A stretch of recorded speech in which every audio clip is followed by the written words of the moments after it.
Magandang gabi po sa inyo mga kaibigan, mga tagapanood ng programang ito. Isang libot isang tanong ng mga Bereano. Kapatid na Ernie, kapusta po kayo? Ay sa awa ng ating Panginoon Diyos, kapatid na Jeriel, kahit malamig na, doble-doble suot ko ngayon, malamig eh. Ah, kaya kahit malamig, tayo ay narito sa awa ng Ama, tayo po ay binubuhay pa niya ng ating hangarin ay maipagpatuloy, no? Yung ating pagsishare ng kanyang mga salita. Bueno, bumabati nga po pala kami ng kapatid na Erning dito sa buong Estados Unidos, yung ating mga kasama tagapanood, tagapakinig at taga-subaybay ng programang ito. Happy Thanksgiving po sa inyo. Oo nga po, Happy Thanksgiving po. Kaya hinahinay lang po sa turkey. Oh, oh.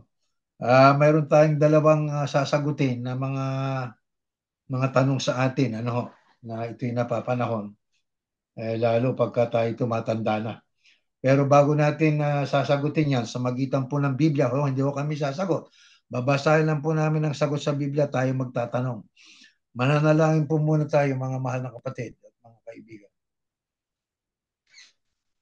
Dakilang Ama, minsan mo pang makikita at matutunghayan ang iyong mga lingkod na kami po ay magalang na sa iyo po ay patuloy na tumatawag.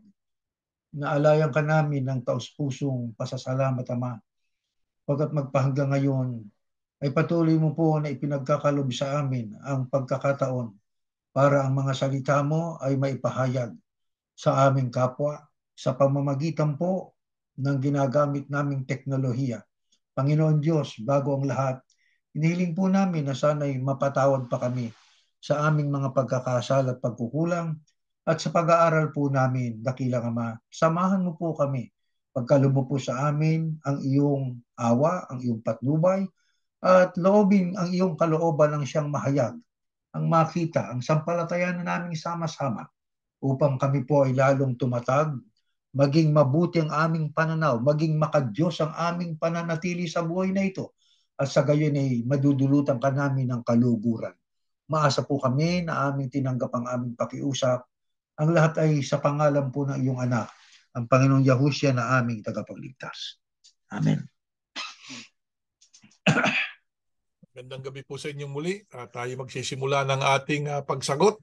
Ang Biblia po ang sasagot. Kami po ay magbabasa lang ng passage diyan sa banal na kasulatan kung ano ang maaaring isagot ng Biblia sa katanungan ng mga taong sumasampalataya na ang Biblia ay kinapapalooban ng mga salitang kinasihan o in-inspired ng ating Panginoon Diyos. Kapatid na Erning? Tama. At ang tanong nila ay bakit po ang wika ay patindi ng patindi ang mga paghihirap ng tao at napakaraming mga tao ang naghihirap sa panahon natin. Siguro ay dapat nating maipaalaala yung sinabi ng ating Panginoong Yahushua na isa sa mga palatandaan ay ang pasimulan ng paghihirap. Kaya itong kahirapan sa buhay natin ngayon ay nagbabadya na totoo ang salita ng Diyos. Ang salita ng Panginoong Yahushua ay totoo, nakasulat sa Biblia. Kaya totoo sapagkat ito ay nagko-correspond doon sa pangyayari, kapatid na Jeriel. Ano? Opo. Kung ating pong aalamin, ang 2023 world population ngayon ayon po sa census ng Amerika, the world population in 2023 is 8,042,311,447. Napakarami ng tao sa mundo. Pero ang tanong natin, sa daming ito ng tao, sa taong 2023, 8 billion. Kulang-kulang halos 9 billion na. Sa 2023, ang sabi rito, about 9.2% of the world's population or approximately 719 million people are living on a daily income of less than $2.50. Ang dami palang naghihirap ngayon, kapatid na Gerald. Ito'y kasapang kasalukuyang panahon, Totoo yan. sa dami ng tao na kulang-kulang sa 9 billion, 719 million ang nabubuhay sa kahirapan na kumikita lang po ng kulang-kulang sa dolyar at 15 sentimo, kulang pa nga sa loob ng isang araw. Isipin niyo kung gaano ho katindi ngayon ang kahirapan, gaano kalaganap yung kahirapan. Kaya makikita ho natin may mga tao na homeless, maging dito sa Jacksonville, ang iba naman, lalo sa mga bansang underdeveloped, may mga bahay nga, pero ang bubong naman ay butas-butas, ang dingding ay kung ano-ano na lang. May mga gustong mag-aral, pero dahil sa kahirapan ng mga magulang, hindi nakakapag-aral. At nakakalungkot pagmasdan, ang ganitong mga tanawin sa ating paligid. Maging sa magitan ng telebisyon ay nakikita natin ang pagdarahop ng maraming mga tao, nagdaranas ng iba't ibang kahirapan. Ang iba nga po, yung mga OFW, dahil sa kahirapan, iniwan ng pamilya para magtrabaho sa ibang bansa, ang ginawa naman, inaabuso ng mayayaman, hindi man lahat ng amo, inaabuso at pinagsasamantalahan, at ang iba'y pinapatay pa gaya ng ating alam. Kaya kung ating lalagumin po ang lahat ng ito, ay nangangahulugan na itong pangyayaring ito na pagdarahop, paghihirap ng maraming mga tao, ay mayroon pong dahilan. Siguro ay atin pong alamin ang ilan sa mga dahilan kung bakit ang tao ay naghihirap. Ating munang basahin itong nakasulat sa 2 Korinto 1:6. Sa first slide po ng ating pag-aaral. Kung naghihirap man kami, ito'y pahayag ng Apostol Pablo. Ang ating tema ay paghihirap ng mga tao. Sabi ni Pablo, kung naghihirap man kami, ito'y para mapalakas ang inyong loob at para kayo maligtas. At kung pinalakas man ng Diyos ang aming loob, ito'y para mapalakas din ang loob ninyo. Nang sa ganon ay makayanan ninyo ang mga paghihirap na tulad ng dinaranas namin. Kaya malaki ang aming pag-asa para sa inyo. Dahil alam namin na kung naghihirap kayo tulad namin, palalakasin din ng Diyos ang inyong loob tulad ng sa amin. Ano pong isa sa mga dahilan ayon po sa Biblia kung bakit naghihirap ang mga tao? Dito, ang ating binasa ay pahayag ng Apostol Pablo at ang kanyang kausap po ay ang mga unang mananampalataya o mga tagasunod ng Panginoong Yahushua. Ang sabi niya, kung naghihirap man kami, ito'y para mapalakas ang inyong loob. Sabi niya doon sa mga Kristiyano. At ang layon niya para maligtas. Kung pinalakas ang wika ng Diyos ang aming loob, ito'y para mapalakas din ang loob ninyo. O kaya may mga taong naghihirap noon dahil sa kanila hong pananampalataya, kapatid na Jeriel. Pero diyan sa pahayag ng Apostol Pablo, malaki ang wikang aming pag-asa para sa inyo. Dahil alam namin na kung naghihirap kayo tulad namin, sabi ng Apostol Pablo sa mga Kristiyano, palalakasin din ng Diyos ang inyong loob tulad ng sa amin. Sa makatwid, ang isa sa dahilan ng paghihirap ng tao, kung ikay tagasunod ni Yahushua. Pero lahat ng ating daranasing paghihirap, yan po ay mahaharap po natin ng buong lakas dahil po sa Diyos na nagpapalakas sa atin. Kaya mga kapatid, bukod sa katotohanan yan, sino pa po ang nagdanas ng paghihirap at ano dahilan? Next slide po, Genesis, sa Genesis. Totoong nagplano kayo ng masama sa akin, pero plinano ng Diyos na magdulot yon ng kabutihan na siyang nagligtas ng marami sa inyo sa tagutom.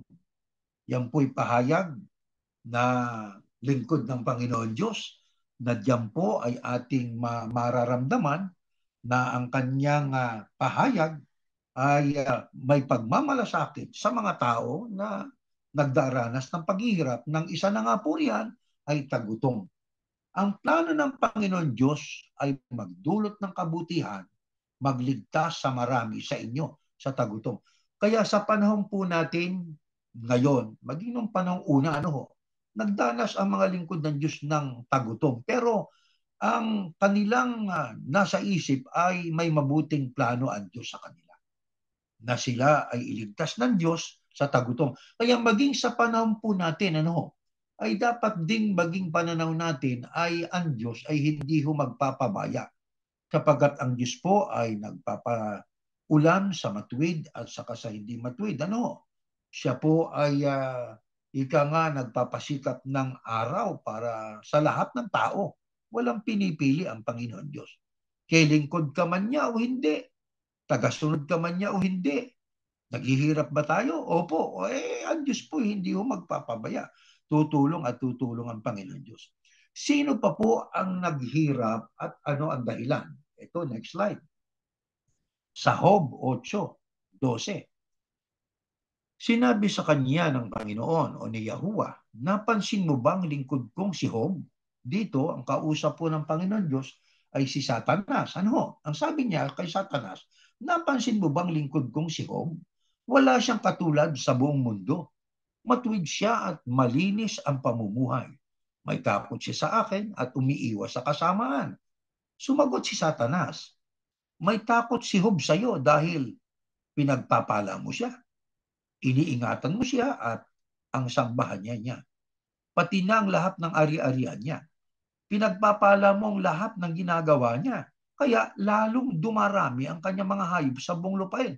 Pero subukan mong kunin ang lahat ng yan sa kanya at siguradong isusumpa ka niya. Sinabi ng Panginoon kay Satanas, sige, kunin mong lahat ng meron siya, pero huwag mo siyang sasaktan. Kaya umalis agad si Satanas sa harapan ng Panginoon o ni Yahuwah. Ito, alam na alam po natin ito, kapatid na Jeriel, ano? Itong conversation ng Panginoon Diyos at ni Satanas tungkol kay Job. Kasi nga si Job ay pinagpala. Itong si Satanas, kaya ka lang wika pinaglilingkuran niyang si Job kapag pinagpapala mo siya. Subukan mong wikang kunin yung ari-arian niya. Hindi kanya paglilingkuran na.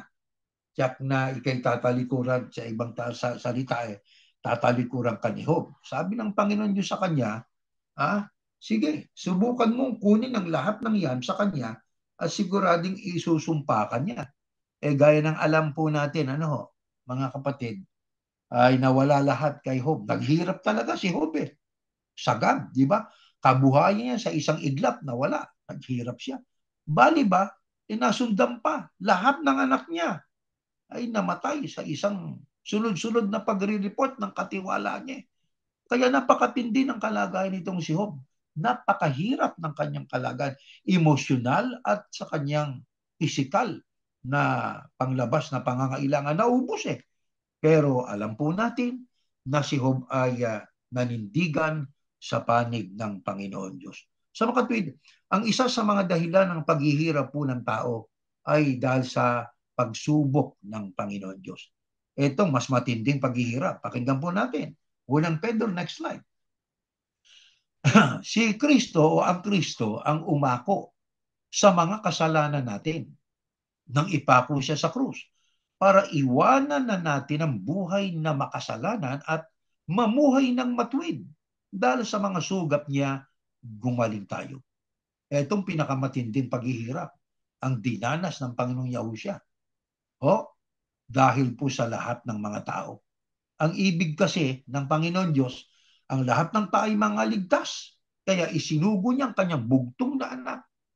Ipinako sa krus. Ang layunin ay para iwanan po natin ang buhay na makasalanan at mamuhay ng matuwid. Ang tindi ng paghihirap na dinanas ng ating Panginoong Yahushua. Kaya pag binasa po ninyo ang kanyang paghihirap halos hindi mo na makilala ang kanyang mukha Di ba? Sa latigo at yung pagkakapako sa krus, ang tindi ho nung dinanas ng Panginoong Yahushua. Kaya yan po'y ilan sa mga dahilan ng Biblia sa paghihirap ng tao. Paghihirap dahil sa pagsubok sa pananampalataya. Paghihirap dahil sa pagsunod kay Yahushua. Paghihirap para lang maligtas sa mga tao. Lalo ang ating Panginoong Yahushua. Pero alam nyo, may mga paghihirap na hindi naman lahat ay alam natin ang dahilan di ba? Alam ba natin lahat ng dahilan? Kaya naghihirap ang tao? Maaaring ang tao ay tamad, isa yun. Maaaring ang tao ay masipag na, pero naghirap. Bakit? Sapagkat bulagsak naman Walang pag-iingat doon sa pagpapalang ibinigay sa kanya ng Panginoon Diyos. Kaya from rags to riches, meron naman from riches to rags. Naghirap. Pero ano po ang dapat nating isaalang-alang tungkol sa Diyos? Ano man ang sitwasyon natin sa buhay? Ito, next slide. Pakinggan po natin. Magpasalamat kayo sa Panginoon o kay Yahuwah dahil siya'y mabuti, ang pag-ibig niya'y magpakailanman. Anong dapat nating pakatandaan? Ano man ang sitwasyon natin sa buhay, lalo ngayon, 7 million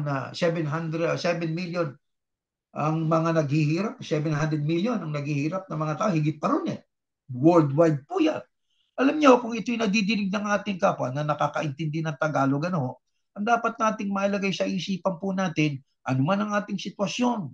Lalo't kung naghihirap man tayo sa buhay na ito, itandaan natin, ang pag-ibig ng Diyos magpakailanman. Ang kabutihan ng Panginoon Diyos magpakailanman. Ang totoo ho, mga kapatid, ang tanging pag-asa ng mga mahihirap minsan ang action nila tinuturo nila ang Diyos di ba? Ay tinuturo ng kanilang finger ang taas, ibig sabihin, sa Diyos sila umasa. Lalo ho tayo ng mga Yahusian, di ho ba? Ang ating tanging pag-asa, naghihirap tayo, nagdaranas ng iba't ibang mga pagsubok sa buhay, ang ating nasasabi, di bale, may Diyos naman kami. Di bale, na tayo ay ganito, nandiyan naman si Yahuwah na nagbabantay sa atin. Biglang sabihin po, ang Panginoon Diyos, kahit kailan, hindi ho tayo pababayaan. Tama, dumadanas tayo ng iba't ibang kahirapan, problema sa buhay, iba't ibang mga uri ng mga dahilan kaya tayo nagkakaroon ng mga problema. Pero ang ating pag-asa, ang nagbibigay sa atin ng tanglaw talaga po sa buhay natin ay ang ating pag-asa sa Panginoon Diyos. Di po ba? Alam nyo mga kapatid, ako bilang isa, halimbawa mayroong nangangailangan ng tulong at halimbawa ay kailangan talagang isalba, di bali sigurong ibus natin ang ating buhay kung ang tutulungan natin mabuting tao. Pero alam niyo ang Panginoon Diyos, magitan ng kanyang anak, basahin natin ang pahayag ng Apostol Pablo. Magaang loob nating tumulong sa taong nangangailangan ko na mabuti. Pero next slide po, ito ang ating Panginoong Yahushua. Sabi ni Pablo, nang wala tayong kakayahang makaligtas sa kaparusahan, namatay si Kristo, ang Kristo, para sa ating mga kasalanan sa panahong itinakda ng Diyos. Bihira, ito pansinin natin, bihira ang taong mag-aalay ng kanyang buhay para sa isang taong matuwid.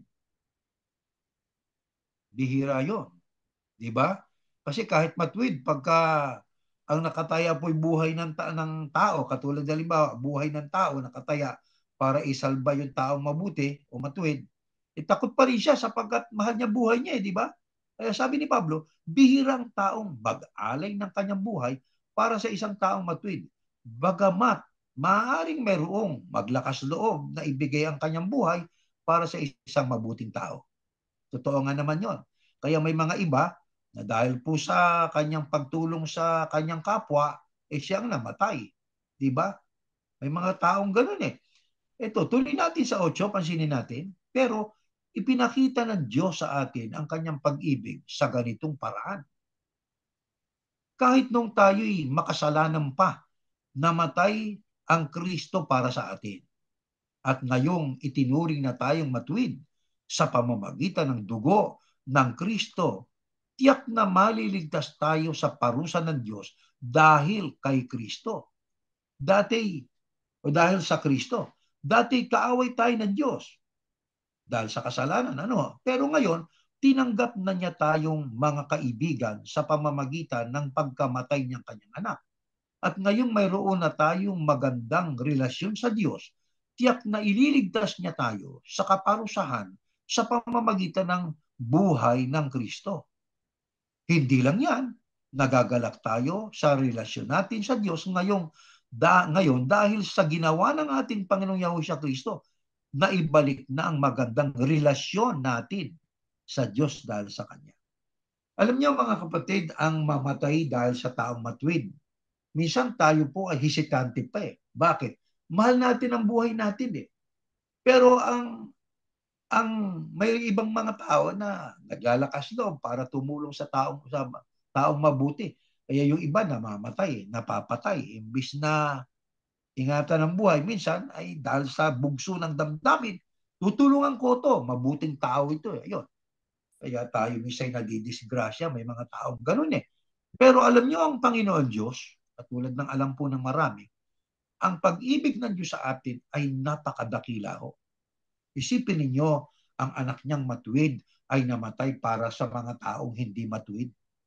Ang mga taong dating kaaway ng Diyos naging kaibigan na ng Panginoon Diyos Naging magandang relasyon sa Panginoon Diyos Bakit? Sapagkat isinugo ng Ama ang kanyang bugtong na anak. Tinubos ang ating kasalanan. Nang tayo matubos, gumandang ating relasyon sa Panginoon Diyos.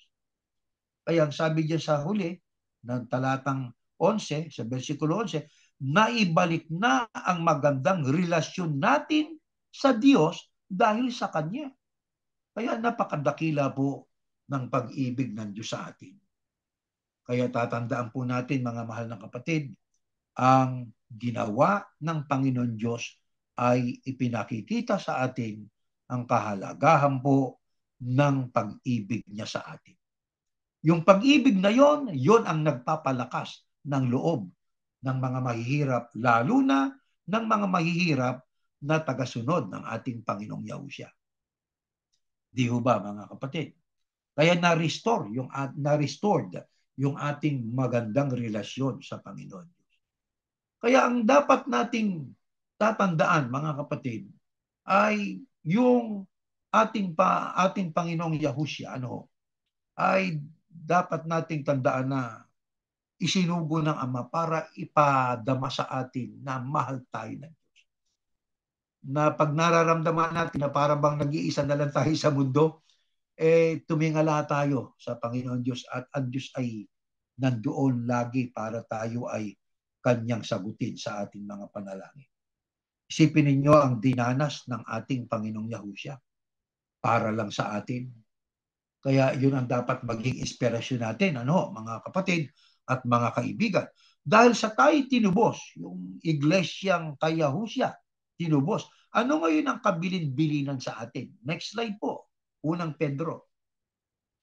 Pero kung usiging kayo, yan ang mga tagasunod ni Yahushua. Diba yung pag inuusig ka, hindi ba't nahihirapan ng kalooban natin? Ang pag-uusig minsan ay sa pamamagitan ng verbal. Nasasaktan ng ating kalooban. Di ba? Minsan ay physical. Ang iba ay pinapatay, ang iba ay sinasaktan, ang iba ay pinabilanggo pa nga Di ba? Pero ang sabi rito, pero kung usigin kayo dahil sa kabutihang ginagawa nyo, mapalad kayo. Huwag kayong matakot o mag-alala sa anumang gawin nila sa inyo. Bilin doon sa mga tao na tumitiwala sa Diyos. Sa mga tao lalo na yung tagasunod ng ating Panginoong Yahushua. Ay ang sabi ho riyan huwag kayong matakot o mag-alala sa anumang gawin nila sa inyo. Bakit? Sapagkat ang ating ginagawa ay mabuti. Iba yung pag-uusig kaysa prosecution. Kaya tayo na-prosecute sapagkat tayo nagkasala. Pinarusahan, prosecution. Ang persecution naman, gumagawa ka ng tama. Sumusunod ka sa kalooban ng Panginoon Diyos. Pero ginagawan ka lang ng kapwa mo ng masama. Yun ang kung tawagin ay persecution. Kaya ang bilin sa mga tagasunod ni Yahushua, sa mga tunay na tagasunod ni Yahushua, huwag kayong matakot, huwag kayong mag-alala sa anumang gawin nila sa inyo. Kaya masama sa isang Yahushiano, lalo na sa atin na mga Yahushiano, ang matakot. Normal ang matakot, pero huwag tayong matakot. Bakit? Sabi nga doon, huwag kang matakot sapagkat ako'y sumasa iyo. Diba? Pag sumasa atin ng Diyos, walang dahilan para tayong matakot. Na-overcome nung ating pong pananalig sa Diyos ang ating takot sa anumang bagay o kanginuman sa buhay na ito. Ano pa? Ito pa ang bilin sa mga tinubos. Tagasunod ni Yahushua. Next slide. 5 Gs. Maikling panahon lang ang paghihirap ninyo. Pagkatapos nito, tutulungan kayo ng Diyos para maging ganap ang buhay ninyo. At siya rin ang magpapatatag at magpapalakas sa inyo. Dahil siya ang pinagmumula ng lahat ng pagpapala. Pinili niya kayo upang makabahagi rin sa walang hanggang kaluwalhatian niya sa pamamagitan ng pakikipag-isa ninyo sa Kristo. Mga kapatid, ano pang bilin Lalo na nga sa mga tagasunod ng ating Panginoong Yahushua, yung mga tinubos ng kanyang dugo. Ang sabi maikling panahon lang ang paghihirap ninyo. Kaya tatandaan po natin, gaano ba kahaba buhay natin? Sabihin na natin, 100 years.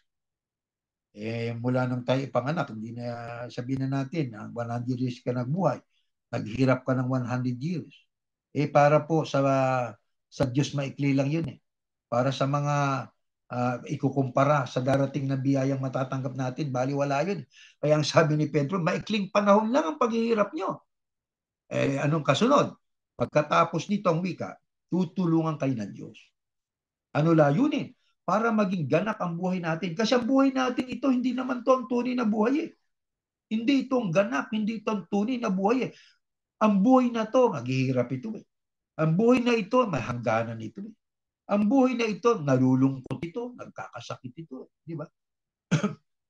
Ang sabi pa riyan, at siya rin ang Diyos ang magpapatatag at magpapalakas sa inyo. Kaya kapag tayo po bilang mga tagasunod ng ating Panginoong Yahushua, ay nagdaranas ng paghirap, isipin natin yung paghihirap na yan, maikli lang yan. Pagkatapos na ating malampasan ang paghihirap, dahil sa ating pagtitiwala sa Panginoon Diyos, ang Diyos mismo ang magpapatatag sa atin, magpapalakas sa atin. Mararamdaman ho natin yung lakas na hindi galing sa atin Lakas na galing sa Diyos. Na tayo mismo ay magtataka. Nagtataka tayo. At ako biglang lumakas. Yun ang lakas na galing sa Diyos. Bakit? Siya po ang pinagmumuna ng lahat ng pagpapala Kaya tandaan natin, kung ang Diyos ay nagpapaulan, nagpapasikat ng araw sa matuwid at hindi matuwid, hindi lalo sa mga pinili. Bakit? Ang sabi nga dyan, pinili niya kayo upang makabahagi rin sa walang hanggang kalwalhatian niya sa pamamagitan ng pakikipag-isa ninyo sa Kristo. Kaya tandaan natin, iba yung pinili. Ang Diyos ang pumili sa atin, salamat sa Panginoon Diyos. Bakit? Pagkat yung pagpili sa atin, napakahalaga po nun Bakit nga? Upang makabahagi ho tayo ng walang hanggang kalwalhatian. Kailan yan? Pag nahayag ang Panginoong Yahushua, malapit na. Pagdating ng rapture, nandyan ang walang hanggang kalwalhatian na ating mababahagi. Paano po yun? Dahil po sa ating pakikipag-isa sa ating Panginoong Yahushua. Sino nga bang kaisa ng ating Panginoong Yahushua? Di yung pumayag na maging ulo niya ang Kristo. At siya'y maging sangkap ng katawan ng Kristo. Yung pagtutulad ng Apostol Pablo, siya ang ulo, Kristo, ng katawan ng iglesia. Kaya kapag tayo'y nasa loob, kasama sa kilusang itinatag ng Panginoong Yahushua, ang turing sa kanya, katawan siya ni Yahushua. Ang ulo niya ay ang Kristo o siya ang Yahushua. Si Yahushua. Tagapagligtas natin siya. Kaya yun ang ating dapat na asahan Yun ang dapat magbigay sa atin ng inspirasyon, mga kapatid. At hindi lamang yan. Ito pang dagdag ng Apostol Pablo para tayo lalong ma-inspire sa kahirapang dinadanas ng maraming tao sa mundo. Next slide po. 2 Korinto. Ayan. Sapagkat ang mga paghihirap na dinaranas namin sa mundong ito ay panandalian lamang at hindi naman gaanong mabigat. Kapatid na Jeriel, totoo ba itong sinabi ni Pablo noon at totoo din ba ito sa panahon natin? Na ang ating dinaranas na paghihirap ay panandalian lamang. Parang Totoo sakit lang. naman. Kahit yung lagnat kahit sakit, kahit na yung Panandalian. kahirapan, yung mga paghihirap ng tao, merong hangganan yan. Minsan nga, mahirap na hirap ka ngayon, kinabukasan paggising mo, nawala ang kahirapan mo Exactly. Totoo So, yun. may mga bagay na nangyayari na hindi natin inaasahan. Kaya, ang kahirapan ay hindi talagang nagtatagal. Maging ang kayamanan din kapatid na Erning. Oh yeah. Diba? Totoo rin yun. Kahirapan o ang kalagayan ng tao ay hindi permanente. Kaya nga may tinatawag po kapatid na Erning, gulong ng buhay Oo. Diba? Totoo yun. Minsan ikay nasa ibabaw, minsan ikay sa ilalim, nasa tagiliran, nandun ka sa kabilang tagiliran. Yan ang buhay. Ang buhay natin paikot-ikot, parang gulong nga Di ba? Tama yung sinasabi ni Apostol Pablo. Sumasampalataya tayo na yung sinasabi niya may basihan. Anong basihan nun? Karanasan niya yun eh. Naranasan niya maging mayaman siya. Naranasan Yeah. niya maging makapangyarihan siya. Pero nung dumating yung panahon na siya ay at nung palang tinawag siya ng Panginoong Yeah. Yahusha sa daan sa Damasco, hindi ba kahirapan yung bigla ka nabulag? Karanasan niya yon. Pero ang tanong, ilang araw lang siya bulag. Totoo yun. Di ba? Sandali lang yan, ilang araw lang. Ilang araw lang. Pagkatapos noon, ay hindi na. Nawala yung kanyang paningin, naibalik yung kanyang paningin, ginawa siyang apostol, siya ay naglakbay sa iba't ibang dako, pinangaral niya. Yung sabi niya, naghihirap kami. Maraming ibig sabihin yung kahirapan na yun eh. Maring kahirapan. Minsan nga, sinabi niya doon sa Asia muntik silang mamatay di ba? Oo, totoo yun. Oh, Nanganib siya sa mga yung paglalakbay. paglalakad niya, wala namang eroplano nun. Isipin mo, di ba? Maglalakbay ka dyan, ang lalayo dyan, di ba mahirap yan? Isa Yung sa iba na kahirapan yan. Yung kulang ang kakanin mo. Kaya si Apostol Pablo, ang kanyang sinasabi sa iglesia noon at binabasa natin ngayon, doon sa mga hintil noon na sakop niya sa pangangaral, karanasan niya, kapatid na Erning. Totoo yung sinasabi niya. Sumasampalataya ba tayo doon na ang paghihirap hindi naman matatagal? Yes. Totoo yan. Tama. Sumasampalataya tayo dyan. Saka sabi nga, hindi naman gaanong mabigat. Yeah. Diba? Actually, ang sabi po ng Biblia, hindi ka naman susubukin ng Diyos doon sa hindi mo kaya. Nakasulat po yan eh. Nakasulat yan sa Biblia. Mababasa nyo doon sa Korinto, pahayag din ni Apostol Pablo yan eh. Sabi niya, there hath no temptation taken you, but such as a man can bear, but God is faithful, who will not suffer you to be tempted. To be tempted above that ye are able. Hindi ka susubukin ng Diyos doon sa bagay na hindi mo naman kaya. Ang Diyos po maawain eh. Alangan naman subukin tayo ng Diyos, kapatid na Erning, na alam niyang talo ka.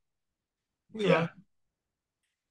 Kaya katulad niyan, tuloy natin ang basa, at dahil sa aming mga paghihirap, may inihahandang gantimpala ang Diyos para sa amin na mananatili magpakailanman at hinding-hindi mapapantayan. Kaya itong kahirapan na ating pong dinaranas, ano man po yan, panandalian lang po yan, parang kagat lang ng langgam yan, kumpara doon sa inihahandang gantimpala ng Panginoon Diyos. Na yun ay mananatili magpakailanman at hinding-hindi mapapantayan ang wika. Ano po yan? At saan yan? Next slide. Ito po yung gantimpalang hindi pwedeng pantayan eh. Masaya ako sa mga nararanasan kong paghihirap ng katawan ko para sa inyo. Dahil dito napupunan ko ang kulang sa mga paghihirap ng Kristo para sa iglesia na kanyang katawan. Ano pang isa sa dahilan ng paghihirap ng Apostol Pablo? At ano ang basa niya doon? Ang sabi niya, naghihirap yung katawan niya para sa iglesia, dahil dito ang wika, napupunan ko ang kulang sa mga paghihirap ng Kristo para sa iglesia na kanyang katawan. Kaya si Apostol Pablo, nabilanggo pa nga di ba? Si Apostol Pablo, nabilanggong 2 beses pa yan pag binasa yung kasaysayan niya. Naghirap siya talagang sa paglalakbay, sa mga dagat, sa mga bulaang mga kapatid, nanganib ang buhay ni Pablo Pero yung kanyang dinanas na yon, inari niyang panandalian lang yun At alam naman niya na makabuluhan yung dinanas niya para sa iglesia. Nang ibig sabihin ng paghihirap niya, pinupunan niya ang kulang sa mga paghihirap ng ating Panginoong Yahusha. Kaya kung tayo may naghihirap po, dahil sa ating Panginoong Yahusha, dahil sa ating pagsunod sa kanyang mga aral, na yun ang may aral ng Panginoon Diyos na si Yahuwah, tandaan po natin ng ating ginagawang paghihirap na yung pagpupuno sa kahirapan na dapat ay dinanas ng Panginoong Yahusha. Para sa iglesia po yun. Alam niyo po, kapatid na Erning, kung pag-aaralan talaga natin yung kung gusto nilang malaman pa yung kasaysayan ni Apostol Pablo, itong ating mga binabasa ay mga akda o sinulat ni Apostol Pablo, mga karanasan niya, na ipinapahayag niya doon sa mga hintil. Actually, binigyan siya ng Diyos ah, ng ikagagaan pa ng konti kahit na napakahirap, ano, mahirap, binigyan siya ng Diyos na ikagagaan ng konti. Alam nyo, yung pangalan niya talaga si Saul di ba? Si Yeah. Saul yan Saul ang pangalan ni Apostol Pablo. Si Apostol Pablo, yung kanyang Jewish name ay Saul, Paulo. Saulo. Ayan. Pero meron siyang Roman name, Paulus, Paul, Paulus naman. o si Pablo. Ayan. Doon, pagkatapos niya, doon na siya tinawag ng Panginoong Yahusha at ginawa siyang apostol, ginamit niya na yung pangalang Paulus o Pablo o Pablo. Paul. Bakit? Pangalan ng Romano yun Ikalawa, Roman citizen siya. At yung mga pinapalaganapan niya, under ng Rome. Yeah. Mga Under hintil. ng Rome yan. Punta siya sa Gresya, sa iba't ibang sa Roma, nakarating siya sa Rome. Isang Roman citizen siya. So, pag nagpapalaganap siya doon sa mga hintil na yon, nasakop din ng Roma, meron siyang kapangyarihan taglay bilang Romano. Bilang Roman. Kasi yan ang kanyang pagkamamamayan. Tapos ang pangalan niya pa doon sa mga taong yon, Paulos o Paulo o si Paul. Yan ang yung kaya binibigyan din ng Diyos ng sabi nga kung ikaw may magpagsubok, may pagagawa ang Diyos sa iyo, merong ibibigay, mahirap yan, pero may ibibigay Pinagagaan. ka. Oo, pagagaanin ng Diyos. Kaya si Apostol Pablo sa kanyang paglalabay, magandang kasaysayan ni Apostol Pablo Ay, totoo yun. Yeah. Oo, napakaganda ng kasaysayan niya Pero naranasan niya ba hirap? Aba, opo. Yung bang hirap ay katakatakang maranasan ng isang taong maglilingkod sa Diyos? Hindi. Meron Hindi. talagang paghihirap. Meron talagang sakripisyo. Pero, meron po bang alalay ang Diyos? Meron. Hindi ba? Yan ang ating pakatandaan at sampalatayanan sapagkat dumarating sa buhay natin yung mga hindi inaasahang bagay. Pero pag dumating yun, sabi nga ni Apostol Pablo, merong maghihirap ka, merong pagsubok na darating siya, pero merong pagpapala. Oh, di ba? Sabi nga kapatid na Erling, ikaw, nag-exercise ka, di ba? No pain, no gain. Oh, totoo yan Para lumakas ang katawan mo. Totoo yan. Oo, Diba? nag-exercise ka, pinapawisan ka, nahihirapan ka tao, nagbubuhat ka ng mabibigat na bakal. Oh, pero Yeah. ano resulta? Magandang Aba, katawan. O, di ba? magandang katawan. Ayan. Yeah. Lalakas. Oo. At saka sabi nga kanina ni Pablo, panandalian lang yung kahirapan Yeah. At saka ang sabi, makasama tayo doon sa pagtanggap ng walang hanggang kaluwalhatian dahil sa ating pakikiisa sa ating Panginoong Yahushua.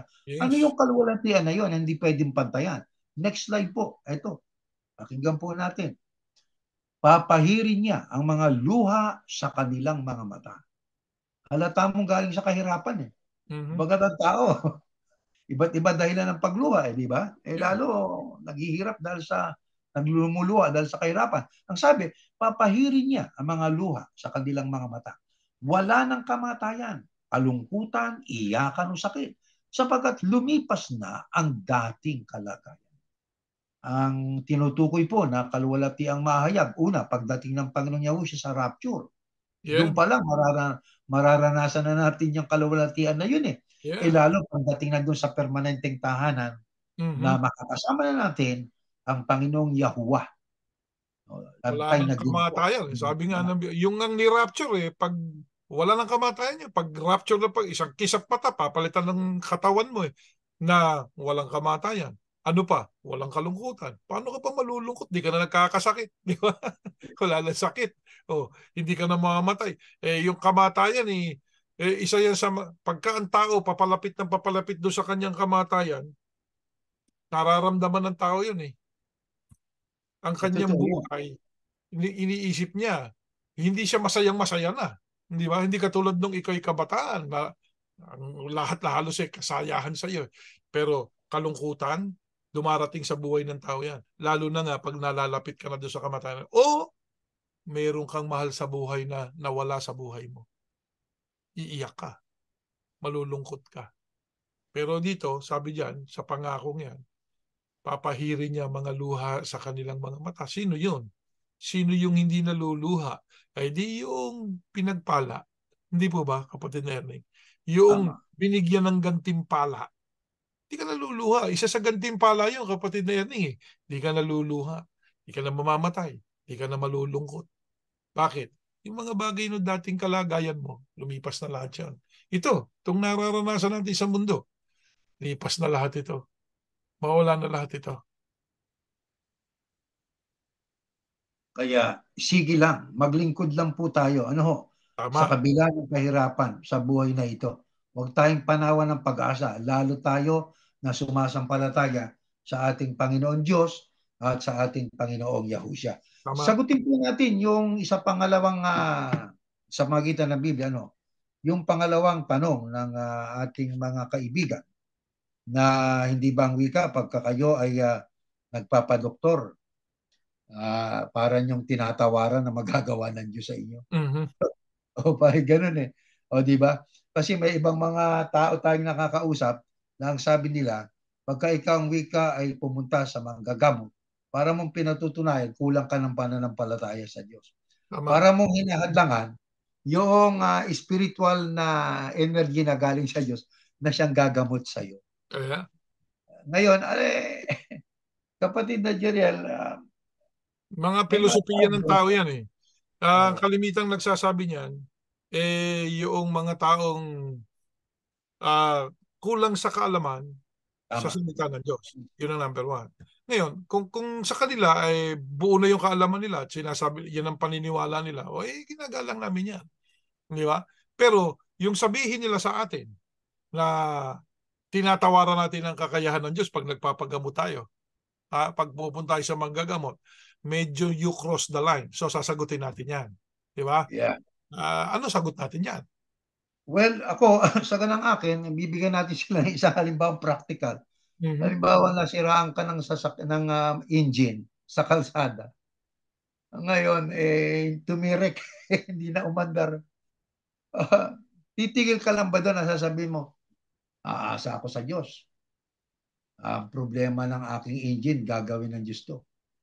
Aba, puro ka, hindi masama yun eh. Hindi masamang magkaroon tayo ng ganong Magkaroon ka ng pananampalataya. ganong tiwala. Pero sabi nga, yung sana makatwiran naman. Di ba? Sana naman Reasonable naman. makatwiran. Kumbaga so unreasonable naman yung katwiran na yan. Yeah. Doktor, sabi nga, wag na tayo Kaya nga po, magpapadoktor kami ko. Doktor, yan doktor na yan. Ba't kayo nagpapadoktor? Tinatawaran niyo yung ano. Sige, hindi ka nagpapadoktor. Ano naman batayan natin? Bakit tayo nagpapadoktor? yeah. Well, anyway, bago na, ayun nga, ang halimbawa natin, nasiraan ka ng sasakyan, abay, huwag kang maghintay ng himalang galing sa Diyos. Kaya ng Diyos yun eh. Pero sabi nga ng kapatid na Jeriel, dapat ay may lohika naman. Tama naman. Pambihira naman eh. Kaya may mekaniko eh. Di ba? Mhm. Sumakit ang ngipin mo. Sabihin mo, ako'y sumasampalataya. Hindi masama po yun. Pero kaya nga mayroong dentiste. Di ba? Lunes, sumakit ngipin mo. Bahala ang Diyos. Hindi ka makatulog. Martes, bahala ang Diyos, sakit pa rin. Siguro kung ang Diyos ay narito, baka tayo po ipagsabihan ng Diyos, Hoy, binigyan ko ng kaalaman yung dentista, pumunta ka ron para yung sakit ng ngipin mo marisolbat, magamot. Di ba? Mhm. Parang plumber din yan. Halimbawa, biglang nasira yung pipe ng ating dinadaanan ng tubig. Anong gagawin natin? Gagawin ng Diyos yan. Maghihimala ang Diyos. Nako mga kapatid, kaya nga may plumber eh. Di ba? Para tawagan natin. At yun ang magbibigay ng lunas sa problema po natin. Di ba mga kapatid? Kaya ang pagpapadoktor, kapatid na Jerel, kayo bilang isa, anong masasabi natin doon? May Wala. nalalabag ba tayo doon? Wala tayong nalalabag doon. Ang sabi ng Diyos, kung may sakit ka, ano ba nakasulat sa Biblia? Aba, Ano una mong hakbang kung may sakit ka? oo. Babasahin natin yan. Babasahin natin yan. Alamin natin yon. Yun ang mga Oo. kasagutan dyan eh.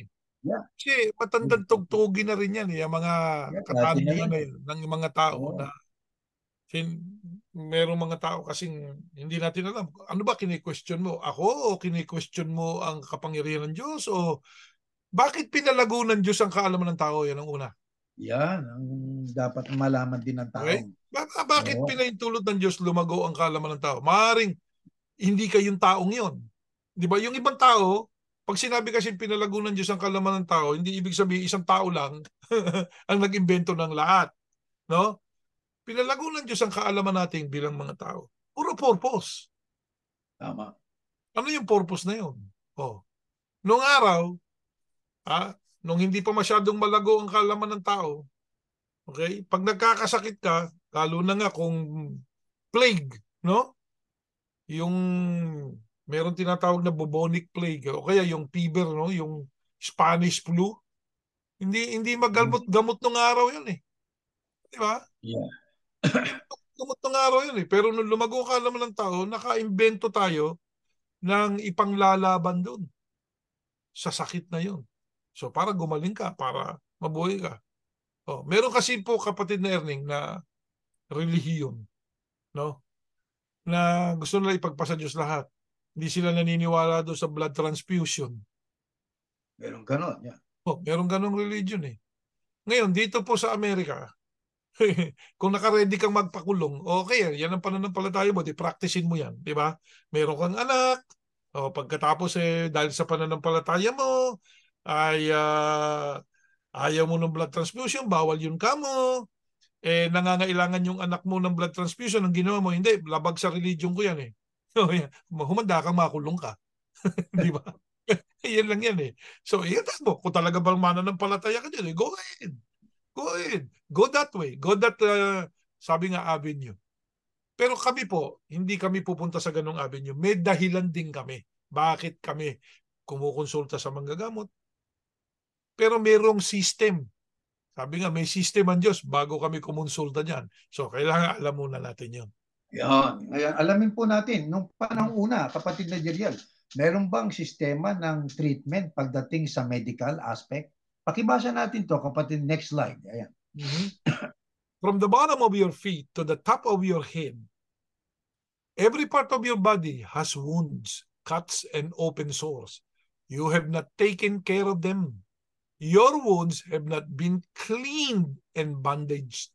Ayan. Nakasulat eh, di ba? Sabi nga sa mula dyan sa iyong paa hanggang sa tuktok ng iyong ulo, lahat ng bahagi ng katawan mo meron ng sugat, merong cut, merong open sore. Bakit? You have not taken care of them eh. Your wounds, nagkaroon ka sugat. O, have not been cleaned and bandaged. Ayan. Kaya may ginagamit ng na bandage, no? Una, nililinis ko, nagkasugat ka. Wala na Diyos, gagaling din yan. Gagaling mo ba sa araw yan? Gagaling din yan. Sabi niya, maganda yung pananampalataya mo pero overdose yan. Kumbaga na-overdose naman yung pananampalataya. Sa halip na maging faith, letter F din, naging fanatic ka. O, di ba? Fanatic. Oo, hindi na pananampalataya, fanaticism na. Sabi nga, nasa Diyos ang awa. Alam natin yung kasabihan yan. Yeah. Ang awa. May awa ang Diyos pero meron ka gagawin. Ito nga, sabi sa kanya, kaya ka nagkaroon ng mga sugat, cut, at saka open sore. Hindi mo kasi iniingatan eh. Yung sugat mo eh. Ano ginawa mo? Hindi mo nilinis yung sugat mo eh. Ang gusto mo ba, Diyos pa maglinis niya? hindi mo nilagyan ng bandage. O wag na nating sabihin yung bandage. Nasugatan ka, hindi mo nilinis, hindi mo nilagyan ng band-aid.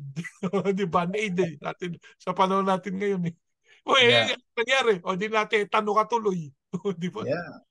Nangyari. Meron talagang mga medical treatment noon pa. Noong pang-una, meron ng paraan ng Diyos kung paano ka pagagalingin. Pero hindi siya bababa para kagamutin. Tama. Okay? Ito pa, next slide. Itong ating mababasa. Meron bang may sakit sa inyo? Yan ang tanong. Sino ba? Wala. Lahat naman tayo meron eh. Kung walang sakit tong katawan to, perfectong katawan na to, hindi mo nahahangarin ang pagsalubong kay Yahusha. Di ba? Meron bang may sakit sa inyo? Dapat niyang ipatawag ang mga namumuno sa iglesia para ipanalangin siya at pahiran ng langis sa pangalan ng Panginoon. Kaya, Yung Alam pagpapahid natin ng yan langis. kapatid Erneng. Tawag natin yan, kulto de orasyon. Di ba Oo. kinukulto de orasyon, yung taong nagkasakit. Pero may papupuna po muna ako bago kayo magpatuloy kapatid Erneng. Ang Yeah. nakasulat po dyan, mga kaibigan, mga kapatid, lalo na mga kayahusan natin. Pag may sakit tayo, hindi ho automatic pag nalaman naming mga ministro ay pupuntahan namin kayo. Tama. Wala ho sa utos yon. Ang nakasulat dyan, kung may sakit ka, ikaw na may sakit, at gusto mong mapahirang ka ng langis, dapat mong ipatawag yung namumuno sa iglesia. Ipatatawag mo. Ha? Kasi yung iba, Tama. hindi man lang ako dinalaw, na hospital na ako, hindi ako pinahiran Hindi mo ng... tinatawag. Ganun, brother, pinatawag mo ba? Hindi po eh. Pati mo pinatawag? Hindi mo sinunod yung utos ng Diyos eh. Kaya hindi ka napahiran ng langis. O di parang yung kanina rin, pinabayaan mo yung sugat mo, hindi mo binandage. Hmm. Sino Sakto. sisisihin mo? Di ikaw. Kaya gasto natin na tayo ay pagalingin sa pamamagitan ng panalangin may pagpapahid ng langis sa pangalan ng Panginoon, magpatawag tayo ng namumuno sa iglesia. Tama. Doon Yan po nakasulat. magsisimula. Kailangan maunawaan nating mabuti yung law of God, no? Yung procedures ng Diyos. Kasi hindi mo naintindihan yung procedures, magbibintang ka ngayon. O sabi nga, magdaramdam ka ngayon, hindi ka pinuntahan o Hmm. nagkasakit ka, ganito. Kinakailangan ikaw na may sakit, tatawagan ko nga si kapatid na Erning o si kapatid na Jerry. Pwede niyo po ba akong dalawin? Pahira na lang eh. Kapatid na Erning, gagawin ba Oh, natin? Bakit hindi? gagawin natin yun. Gagawin natin. Maliban na lang kung siya ay nasa London at ako'y narito, medyo yata Oo. Ang pwede niyang gawin, pahirapan. actually, sabi nga pwede siyang manalangin. Yun. Di ba? Tama Pwede yun. kang manalangin. Nalangin. Ito pa yung mga treatment nung panahon una eh. Next slide. Sige, tuloy Ito. natin. Tutubo sa magkabilang panig ng ilog ang iba't ibang uri ng punong kahoy na namumunga. Ang mga dahon nito ay hindi malalanta at hindi mauubos ang mga bunga. Mhm. Mamumunga ito sa bawat buwan dahil dinadaluyan ito ng tubig mula sa templo. Ang mga bunga nito ay pagkain at ang dahon ay gamot. Oh, Maisipin niyo? kapatid Eric. Totoo. Herbal, herbal. Yeah, totoo yan. Ito, sa Pilipinas. Diyan sa Pilipinas, di ba? Nasugatan ka. Ano nga ngatain mong dahon? Dahon ng bayabas. Ayan. Di ba? Dahon ng bayabas. Nangangatain mo, ilalagay mo doon sa sugat mo. Di ba? Tama yung sinasabi ng Biblia eh. Yung mga dahon ng halaman, bunga niya Oo. pagkain, yung bunga nito pagkain, yung bayabas pagkain yun eh. Di ba? Yeah. Pero yung dahon Pagkain na, nun, gamot pa. gamot. Ang totoo nga kapatid na Ernie, yung iba, inilalaga yun ang pinakatsa eh.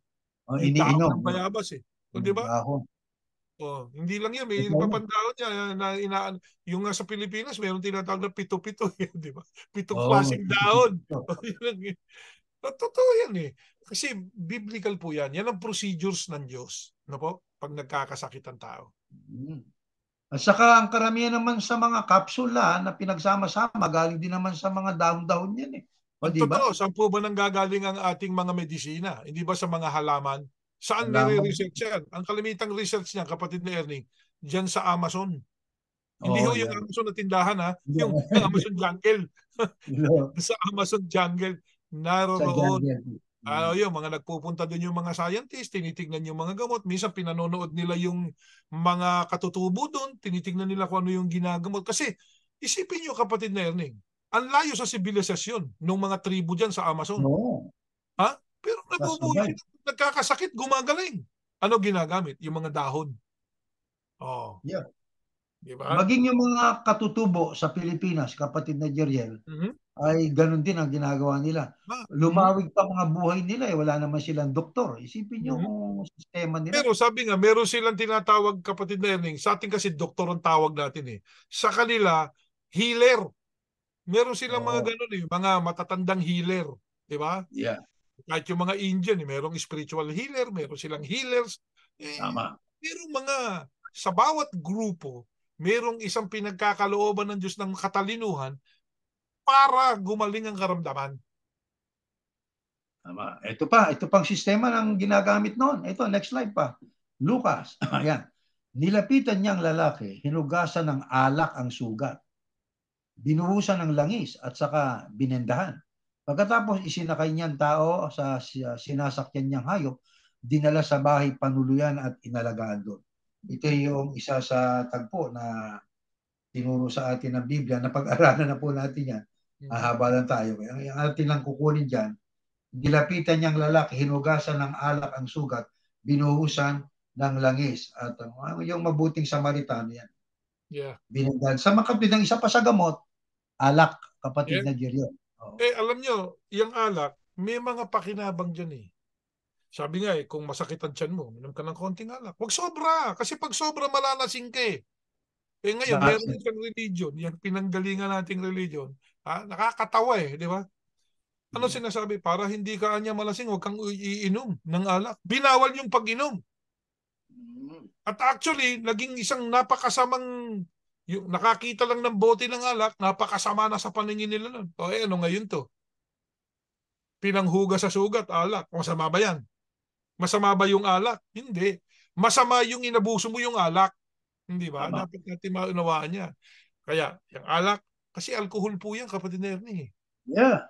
Gamot yan eh. Yeah. Yeah, rabing alcohol.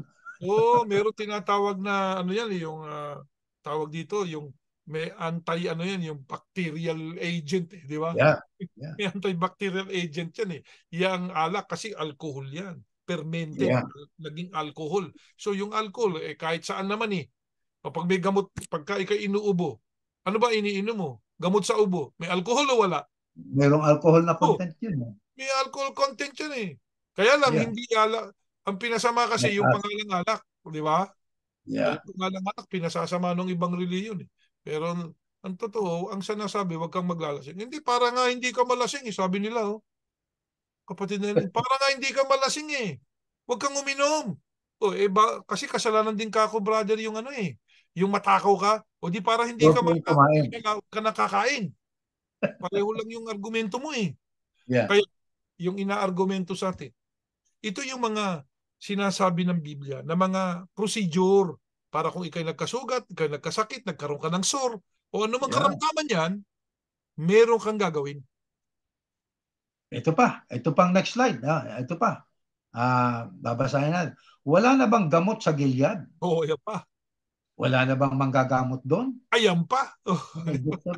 Bakit hindi gumagaling ang sugat ng mga kababayan ko? Ibig sabihin po, hindi talaga masama ang tayo ay gumamit ng mga emergency na mga medical treatment po, at saka yung umugnay tayo sa manggagamot. Yeah. Hindi yung masama po yun.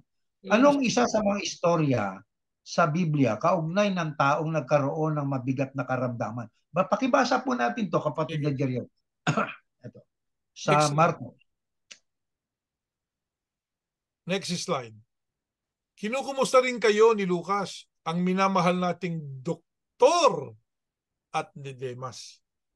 Isa sa istorya ng Biblia ang ituro sa atin na itong isang si Lucas na sumulat ng aklat ng mga gawa at sumulat ng isa sa ebanghelyo na siya mismo, pangalan niya. Ebangelista yan. Isa sa mga ebangelista, si Lucas. Isipin niyo, doktor yan.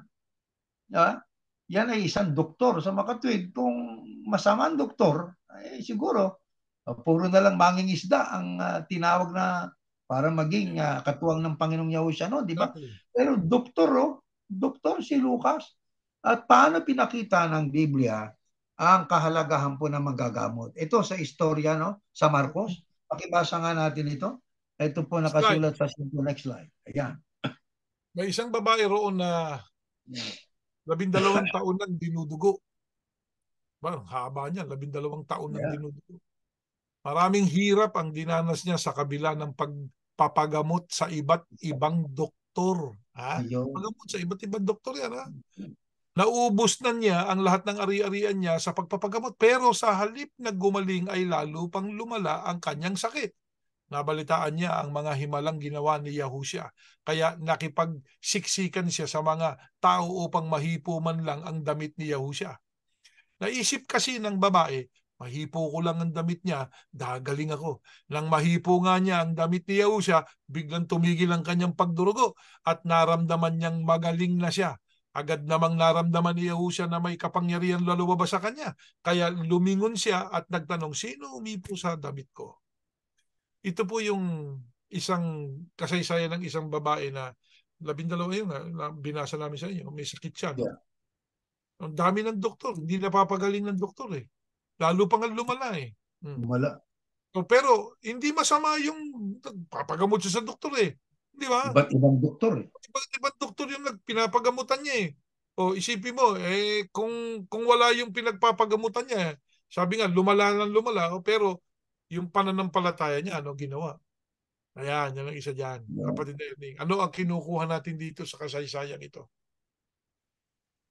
Yung kanyang pananampalataya sa ating Panginoong Yahushua, yon ang nagpagaling sa kanya. Yeah. Pero bago niya ginawa yon, ang kanyang tendency tayo bilang tao, ganun din tayo eh. Yeah. May sakit tayo, agad iisipin, doktor eh. Yan Yeah. ang ginawa nitong babae, isipin niya 12 years na dinudugo. Wow, ang tinding sakit nun ah. Kaya, Yung isang pwede taon pa natin lang. baliktarin yan eh. Ha? Yeah. Unahin muna natin yung pag may sakit ka kasi yun ang una eh, patawag mo matanda sa iglesia, pahira ka ng langis. Mm-hmm. Pagkatapos, tsaka ka magpa-doktor. Anong masama ron? Di ba? Walang masama ron. Anong masama ron? Unahin mo muna ang paghingi mo ng tulong sa Diyos at pagkatapos, magpagamot ka. Sapagkat yung mga manggagamot, yung bandage, yung paglilinis ng sugat mo, ano pa man yan, procedures yan na sinasabi ng Biblia na pwede mong gawin sa ikagagaling ng iyong karamdaman o ng iyong sugat o ano pa man tumubo sa iyong balat o sa iyong katawan. May procedure. Pero sabi nga, kung may sakit ka, patawag mo muna mga matanda sa iglesia, panalangin ka, pahirap ng langis. Tapos, kumonsulta ka sa manggagamot. Walang masama ron. Walang masama ron. Sapagkat yung mga manggagamot, pwedeng kasangkapanin ng Diyos. Di ba? Para pagalingin ang anumang karamdaman mo. Totoo yan. Ngayon, itong mga kapatid na Jeriel, itong mga galit lagi sa ating Panginoong Yahushua nun, yung mga Pariseo, napansin nila ang ating Panginoong Yahushua, ang laging kasama ay mga taong makasalanan. Alam nyo, puna sila sa ganun, mga ipokrito eh. Pero alam nyo, sinagot sila ng Panginoong Yahushua eh. Ito, San 9:12, ito nakasulat. Nang marinig ito ni Yahushua, yun na nga, na pinupuna siya, bakit lagi kasama niya makasalanan. Sinabi niya sa kanila, hindi ang mga walang sakit ang nangangailangan ng doktor, kundi ang mga may sakit. Ayan. Yan ang sabi ni Yahushua. Oo. So, sa doktrina, gumamit si Yahushua o sa pagsasalita ni Yahushua, gumamit si Yahushua ng isang paralelismo. Ito. Yung walang sakit, hindi nung kailangan ng doktor. Pero yung may sakit, kailangan nila. Kaya, doktor lang ba? Hindi. May tagubilin din. Ipatawag mo may matanda siya, panalangin ka, pahira ka ng langis. Di ba? May sakit ka. Kailangan mo pa rin ng doktor. Nakasulat eh. Di ba? So, pananampalataya, manggagamot. Pero ang ibig bubang sabihin, kapatid na Erning, hahaba buhay natin dahil sa may doktor? Aba, kapatid na Jeriel, minsan, malimit naman ay humaba-haba ang buhay. Pero hindi, tanong natin ito para magkaroon tayo ng isang malinaw na pangunawa. Ang sakit, pag pinagaling, hindi ang ibig sabihin pinahaba buhay mo. Inalis lang yung sakit. Pero yung kamatayan mo, kung ano yung tinakda nung ikaw'y pinanganak at yung ikaw'y mamamatay, yun pa rin ang length ng buhay mo. Yeah. Pero, pwede ho bang pahabain? Pwede. Oo, pwede. Sino po bang pinahaba? Alam na natin na nakasulat sa Biblia. Ayun, si Ezekias. Ezekias, yung hari. Ilang taon? 15 years. 15 years, isa long years yan. Daming magagawa sa 15 years. Yeah. Kaya, may nakatakda na kamatayan sa atin nung ipinanganak pa lang tayo. Sabi nga nung ikaw ay nilalang ng Diyos, ako sumasampalataya ako doon, kapatid na Erning Nung tayo ay binigyan ng Diyos ng buhay, may nakatatak sa iyo dito. Expiration date. Di ba? Meron. Meron. May expiration date ka.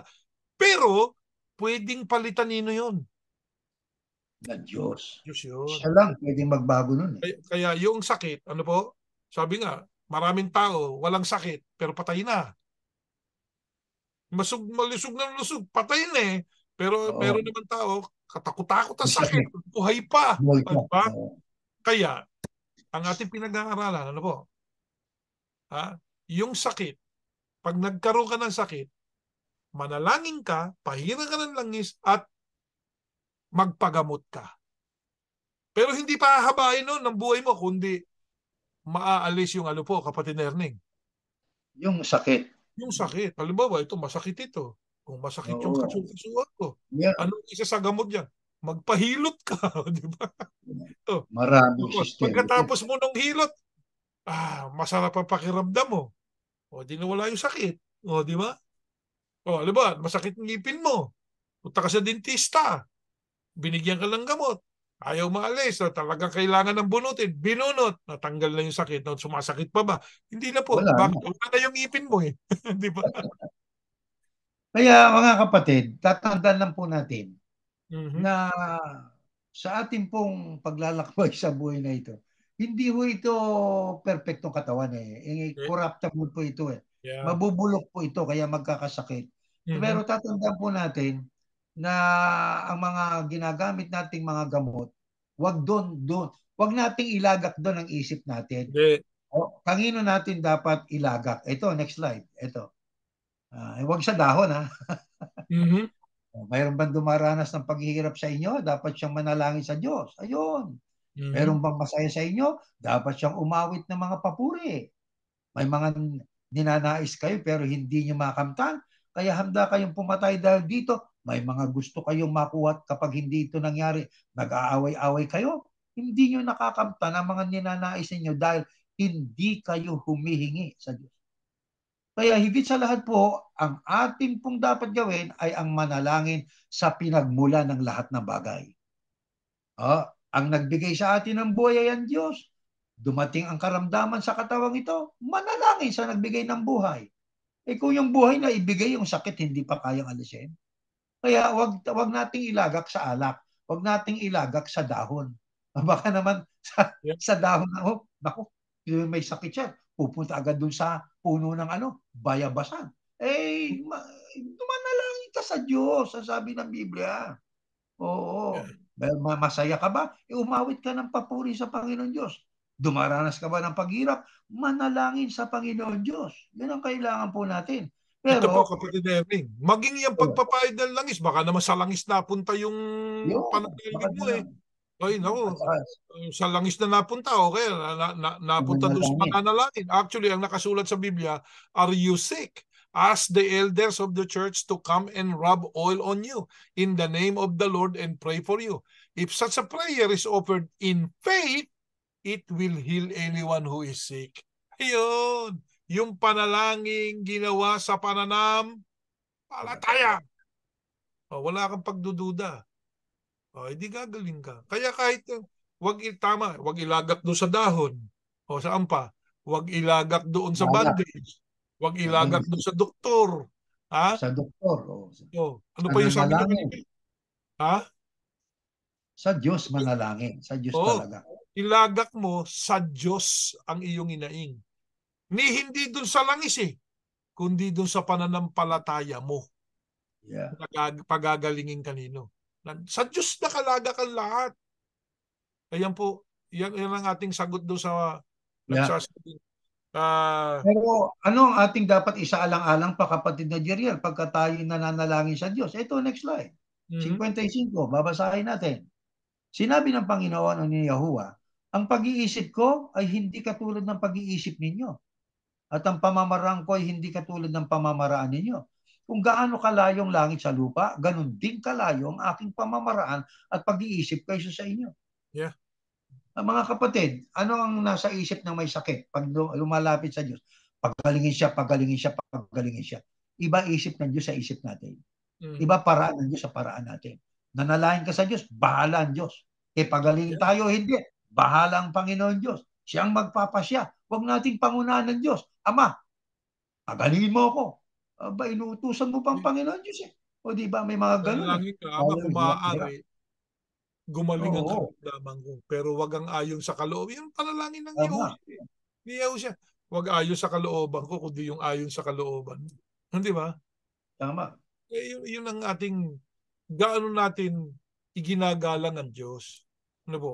Kaya, ano man ang dumadating po sa ating buhay, problema man yan, karamdaman man yan, pinanalangin na natin sa Diyos, bahala na ang Diyos. Sabi nga, huwag mong manehuhin yung buhay mo. Hayaan mo ang Diyos magmaneho ng buhay mo. Tama. Yeah, siyang Sasabihin ng Diyos sa atin kung saan ka tutungo. Kung kakaliwa ka ba, kakanan ka o dediretso ka. Sasabihin ng Diyos yan eh. Ang Diyos ang bahala sa atin. Oh, anyway, pag pinag-uusapan natin karamdaman, tandaan natin, no? Natural lang po sa tao, kapatid na Erning, pag tumatanda, nagkakasakit. Iba't ibang karamdaman ang dumadapo sa tao. Nariyan yung tinatawag nilang Alzheimer o dementia, nawala yung isipan, di ba? Yung isang sikat na artista dito, nawala na yung isipan niya. yeah, Karamdaman. Pero buhay pa siya. kawawa. Yeah. Oh, naaawa tayo. Pero ibig ba sabihin hindi naaawa sa kanya ang Diyos? Oh, Higit na di ba? naawa ang Diyos. Oo, may awa ang Diyos eh. Ibig sabihin, ba't ka, sabi nga, kung nagkasakit ang isang tao, bahagi yun ng binigay na buhay sa kanya ng Diyos. No? Bahagi yun ng ibinigay sa kanya ng Diyos na buhay. Ngayon tayo, may karamdaman po ba tayo? Oo. Ako, personal, meron ba akong sakit? Meron din. Pero yun ang bahagi ng buhay na binigay sa akin ng Diyos. Na alam niyo po, kapatid na Erling, ang pananaw ko dyan, kasi nung wala kang sakit, pawardi-wardi ka eh. Hindi ba? Totoo yun. Yeah. Pero ngayon may sakit Happy-go-lucky ka, ka. nag-iingat ka sa ganito, nag-iingat ka sa ganun. Hindi ba natin naiisip na baka yun ay isang paraan ng Diyos para ipagmalasakit mo yung katawang binigay ko sa iyo? Tama yun. Para hindi sumakit yung katawan mo. O kita mo, nararamdaman mo. Lagi ka nakaupo eh. O, di ba? Oh, Eh, ngayon, nagkikilos ka. O, kita mo, may nawawala bang sakit? Meron po. O, minsan kasi, kapatid Erning, yung talagang ang isip natin, hindi katulad ng sa Diyos. Pero pwede nating bilang mga taong maka-Diyos, ano kaya ang iniisip ng Diyos para sa akin? Eh sigurado, ang iniisip ng Diyos para sa akin at para sa iyo at para sa ating lahat, hindi para ka mapahamak. ito yan. Tama yan. Basahin natin ito. Ito. Yan. Next Di slide. ba? Ito. Nauuna lang tayo. Yahuwa kay mahabagin. Ayun. Hmm. At matulungin. Ayan pa. Hindi madaling magalit at sagana sa pagmamahal. Ha? Yahuwa, mabuti kayo sa lahat. Nagmamalasakit kayo sa lahat ng inyong nilikha. Yan. Ayan. Ang Diyos. Yan ang Diyos. Yan ang Diyos. Ang Diyos ng Iglesia ni Yahushua. Yan. Mahabagin, matulungin, nagmamalasakit sa lahat ng inyong nilikha. Hmm. Kahit hayop, pinagmamalasakit ng Diyos tao. Exactly. Isipin mo ha, tapos sasabihin natin, hindi, ang ililigtas lang ng Diyos kami. Bakit naman nyo pinasasama ang Diyos? Eh nagmamalasakit siya sa lahat ng nilikha niya eh. Lalo yung pagdating sa kaligtasan. Lalo na dyan sa gusto ng Diyos maligtas lahat. Kaya nga may millennial kingdom eh. Yan, may pag-asa Sabi pa nga, yung mga yan ang wala. pinakahuli. Sabi nga, yan ang pinakahuli na Chance. pagsisikap ng Diyos para maligtas ang tao. Yung millennial kingdom. Pipilitin niya na, kapatid na Erning, manalangin kayo sa akin. Sumunod kayo sa akin. Para hindi na kayo madaya, ikukulong ko yung Diablo na yan sa loob ng 1,000 taon. Nakakulong. Isipin mo, gagawin ng Diyos yan para lang sa atin. Kasi ayan siya, oh. Nagmamalasakit kayo sa lahat ng inyong nilikha. Nagmamalasakit ang Diyos. Kaya, ang pagmamalasakit niya sa kanyang nilikha, maligtas lahat. Yun ang gusto ko. Yan ang gusto ng Diyos eh. Di ba? Ang titigas ng ulo nyo eh. O sige, pag binabalik ko na dyan yung anak ko, magtatatag siya ng isang kaharian. Sa loob ng 1,000 taon, siya maghahari. Pero ano pong klaseng paghahari, kapatid na Erning?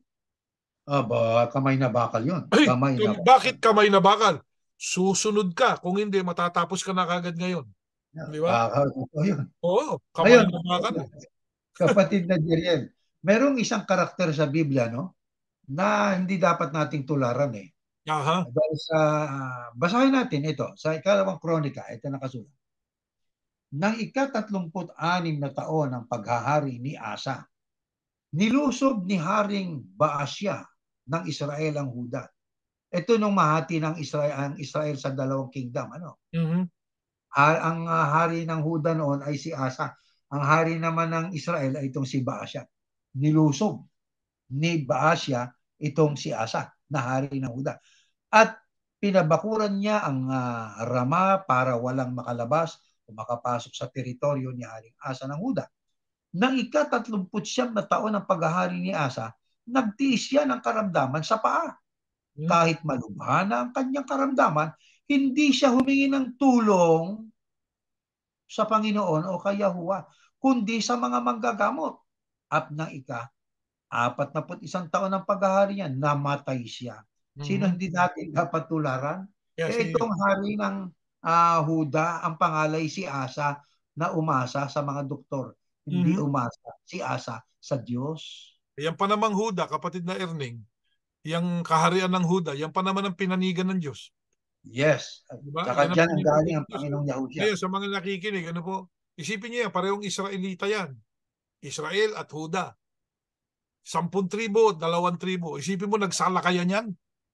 Nag-away yan. Kaya yung mga tao ngayon na nandiyan din sa Israel, magkakapatid din yan. Exactly. Magkakatribo yan. Di ba? Nangyayari yan. O, tapos ang sabi pa dyan, no? Para makita natin at maisama natin dito sa current events natin ngayon. Pinabakuran niya Rama. Masama ba may wall? Wala, hindi masama yun. Sa Nakasimple panahon pa yun. ng mga hari ng Israel, may mga bakod na sa territory. Oh, para hindi ka mapasok. Noon pa, paraan na ng Diyos yan eh. Hindi lang tayo mag-uusap ngayon sa sakit eh. Nag-uusap pa rin tayo, kapatid na Erning, sa current events. Kaya yung current events sa kasalukuyan, noon pa yan, nagaganap na yan. No? Tagal na yan, no? Sa panahon pa yan, no? Nung Huda at Israel. Divided kingdom pa yan. Hindi pa nagkakaisa uli yan. Dahil nagkaisa yan, bandang uli. Hindi po ba? Sumama yung Israel sa Huda. Oh. Kaya, ang sumikat po, yung Judaism. Oh, di ba? Yan, Judaism. Galing doon sa Huda. Kaya lahat ngayon ng buong Israel, Jewish ang tawag nyo ngayon. Yes. Jewish. Bakit? Juda eh. Pero yung Juda na yan, 2 tribo lang yan. Yung Israel, 10 tribe yan. Oh, karagdagang kaalaman niya. Maaaring hindi yan ang tinatalakay nating sagot ngayon. Pero ito, yung hari ng Karagdagan mo. Huda na pinanigan ng Diyos, yung nga si Asa, ang naging pag-asa, yung mga Mga doktor. doktor. Huwag niyong English and pamamarisan Diyos. yan si Asa na ang pag-asa mga doktor. Nagkaroon, isipin mo, karamdaman lang niya sa paa. Pala, O sa paa lang, ikinamatay mo, nagkaroon ka ng sugat sa paa. hindi kasi sa Diyos lumapit eh. Inuna mga doktor. Alam niyo, Ngayon, natatawa tayo doon sa pangyayari niya. Kasi pagka iniuugnay mo nga, hindi naman isipin mo na sa paa ka lang nagkasugat, sa paa ka lang nagkasakit. Palagay mo na nagkaroon ka ng kalyo. Di ba? Isipin mo, ikakamatay mo sa paa. Oh, ay nako. kapatid na Jeriel, meron bang naghirap hindi dahil sa physical na karamdaman? Ito matindi ito. Pakabasahin natin. Yun natin. Next one. Nakasulat na lahat Yeah. yan eh. Umalis kay Saul ang espiritu ni Yahuwah o ng Panginoon at pinahirapan siya. Mahirap din ang dinalas. Ng masamang espiritu na ipinadala ng Panginoon o ni Yahuwah. Sinabi ng mga utusan ni Saul sa kanya, malinaw po na pinahihirapan kayo ng masamang espiritu na ipinadala ng Diyos. Yan ang matinding karamdaman, kapatid na Yan. Jediel. Ang Masamang espiritu. nagpapahirap ay ang masamang espiritu na Mhm. ipinadala ng Diyos. Meron yan, Yan ay si kapatid na Saul eh. Erwin. Sa kasalukuyan, meron yan. Ha? Ito, hari. Ito rin, leader. Ito, pinadala na ng masamang espiritu. O, di ba? Yeah. May mga leader na yan, pinadala ka na lang. Kaya naghihirap ang kalooban yan eh. Kala mo lang hindi, pangiti-ngiti kunyari. Pero pag uwi niya sa bayan, hirap na hirap kalooban yan. Sigurado yan. Kaya, kapatid na Jeriel, Itong si Saul ay hari o tagapamahalang pangkalahatan yan sa Mhm. Israel noon. Yeah. Isipin mo, no?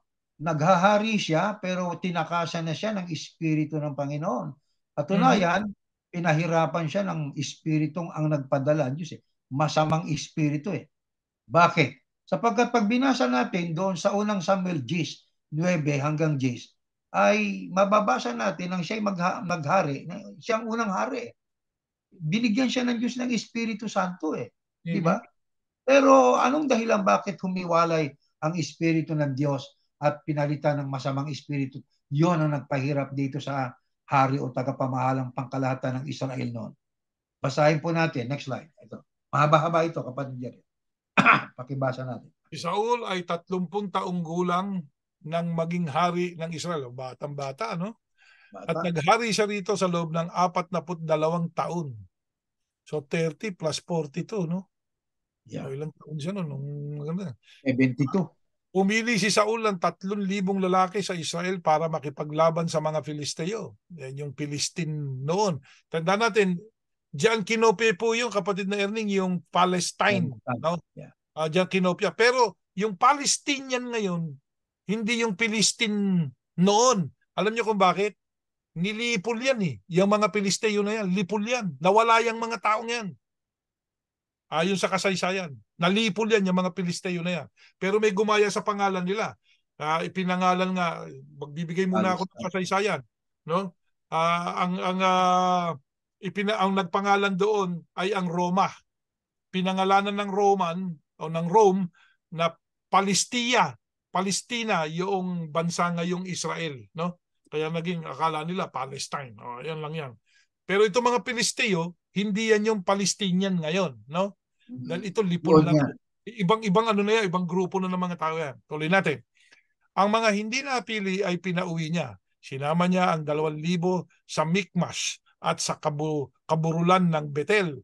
At ang 1,000 naman ay pinasama niya sa anak niyang si Jonathan sa Gibeah na sakop ng mga taga-Benjamin. Pinag-aralan na natin yung mga ano na yan. Sinalakay ni Jonathan ang kampo ng mga Pilisteo sa Geba at nabalitaan ito ng iba pang Pilisteo. Kaya iniutos ni Saul na patunugin ang trumpeta sa buong Israel bilang paghahanda ng mga Ebreo sa digmaan.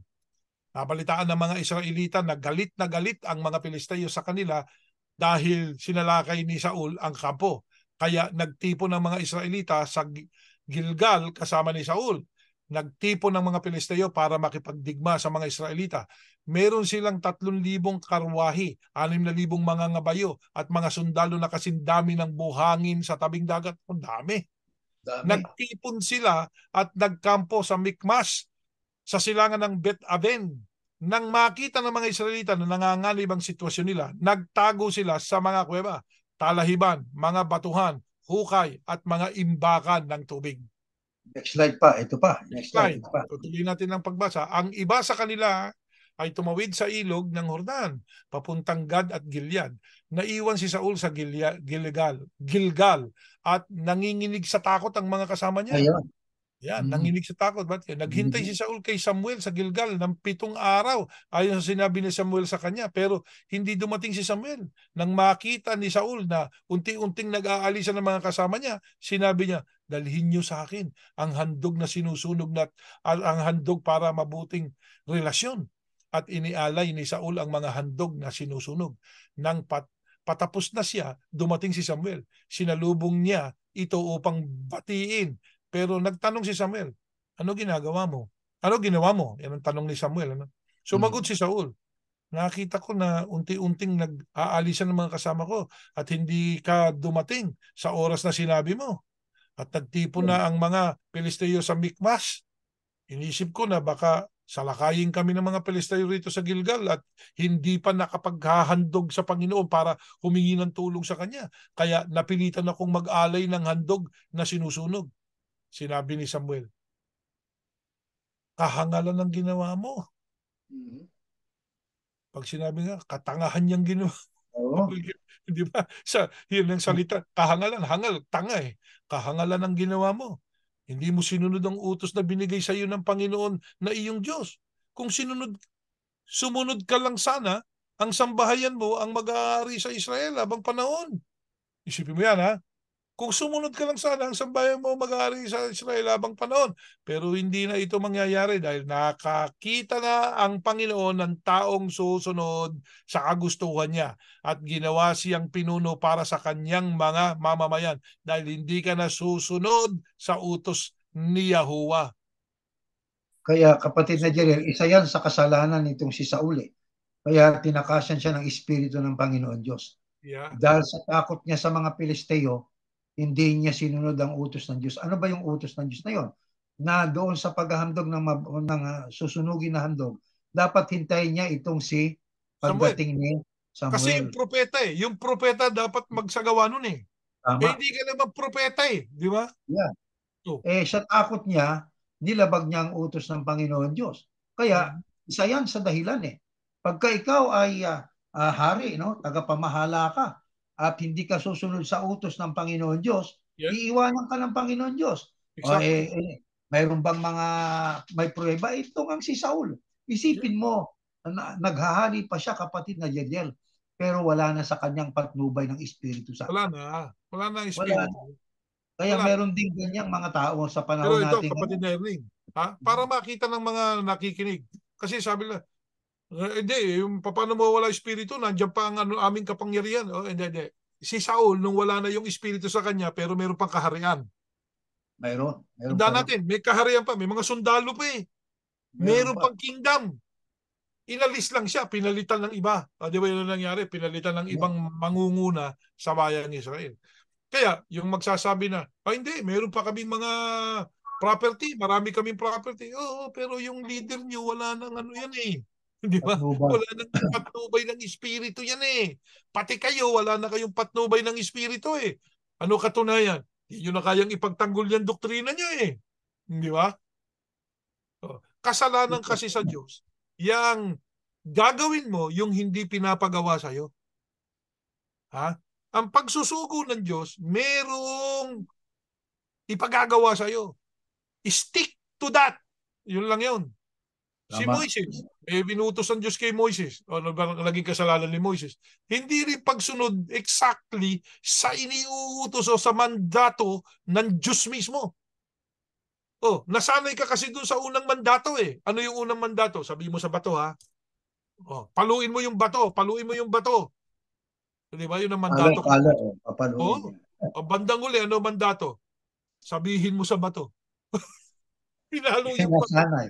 Yun. Ang ginawa mo, pinalo. Di napagalitan ka tuloy. Yan.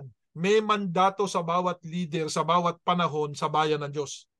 Kung ano ang mandato sa iyo ng Diyos, yun ang gawin mo. Huwag kang sosobra doon.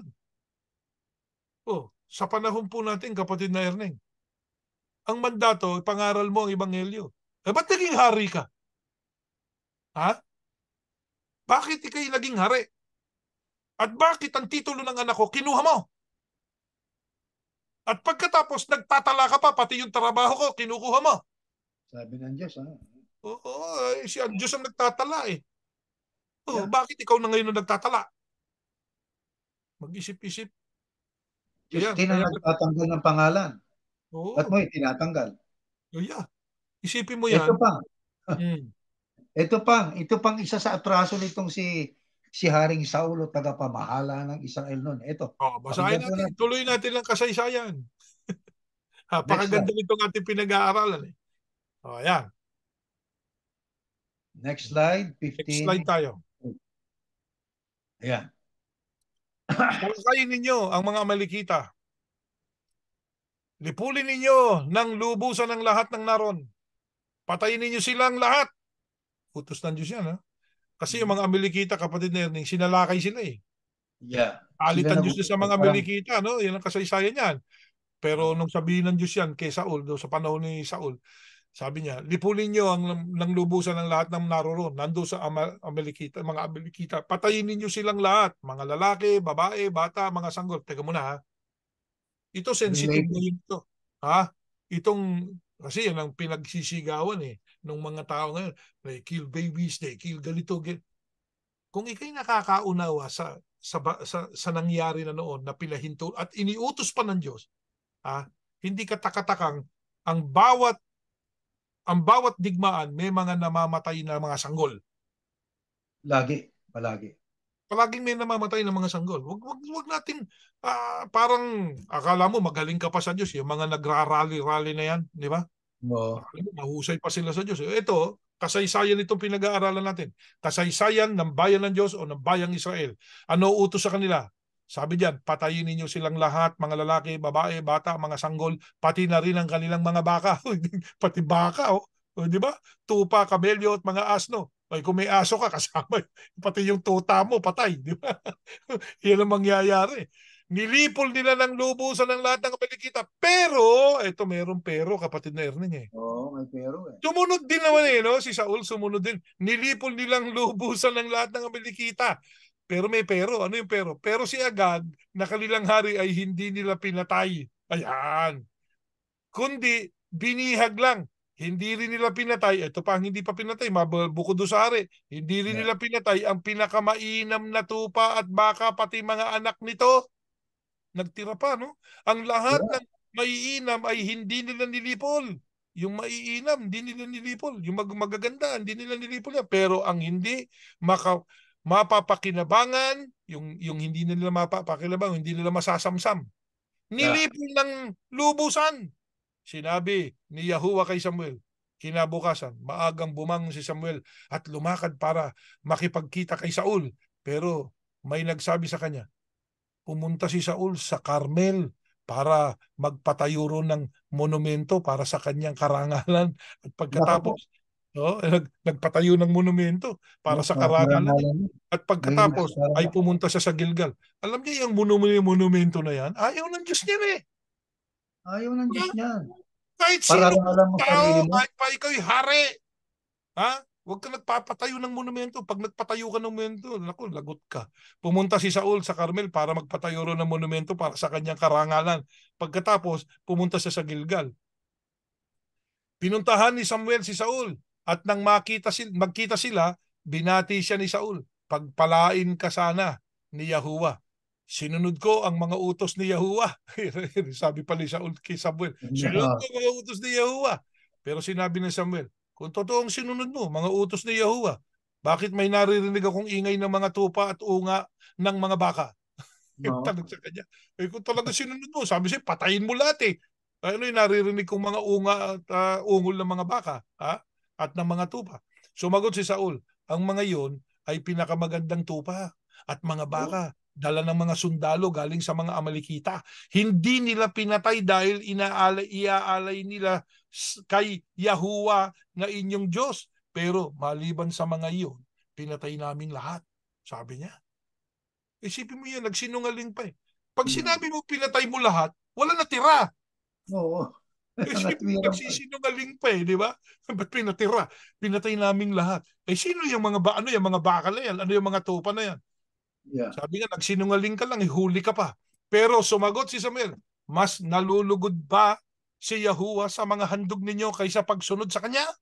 Ang pagsunod sa Panginoon ay mas mabuti kaysa mga handog.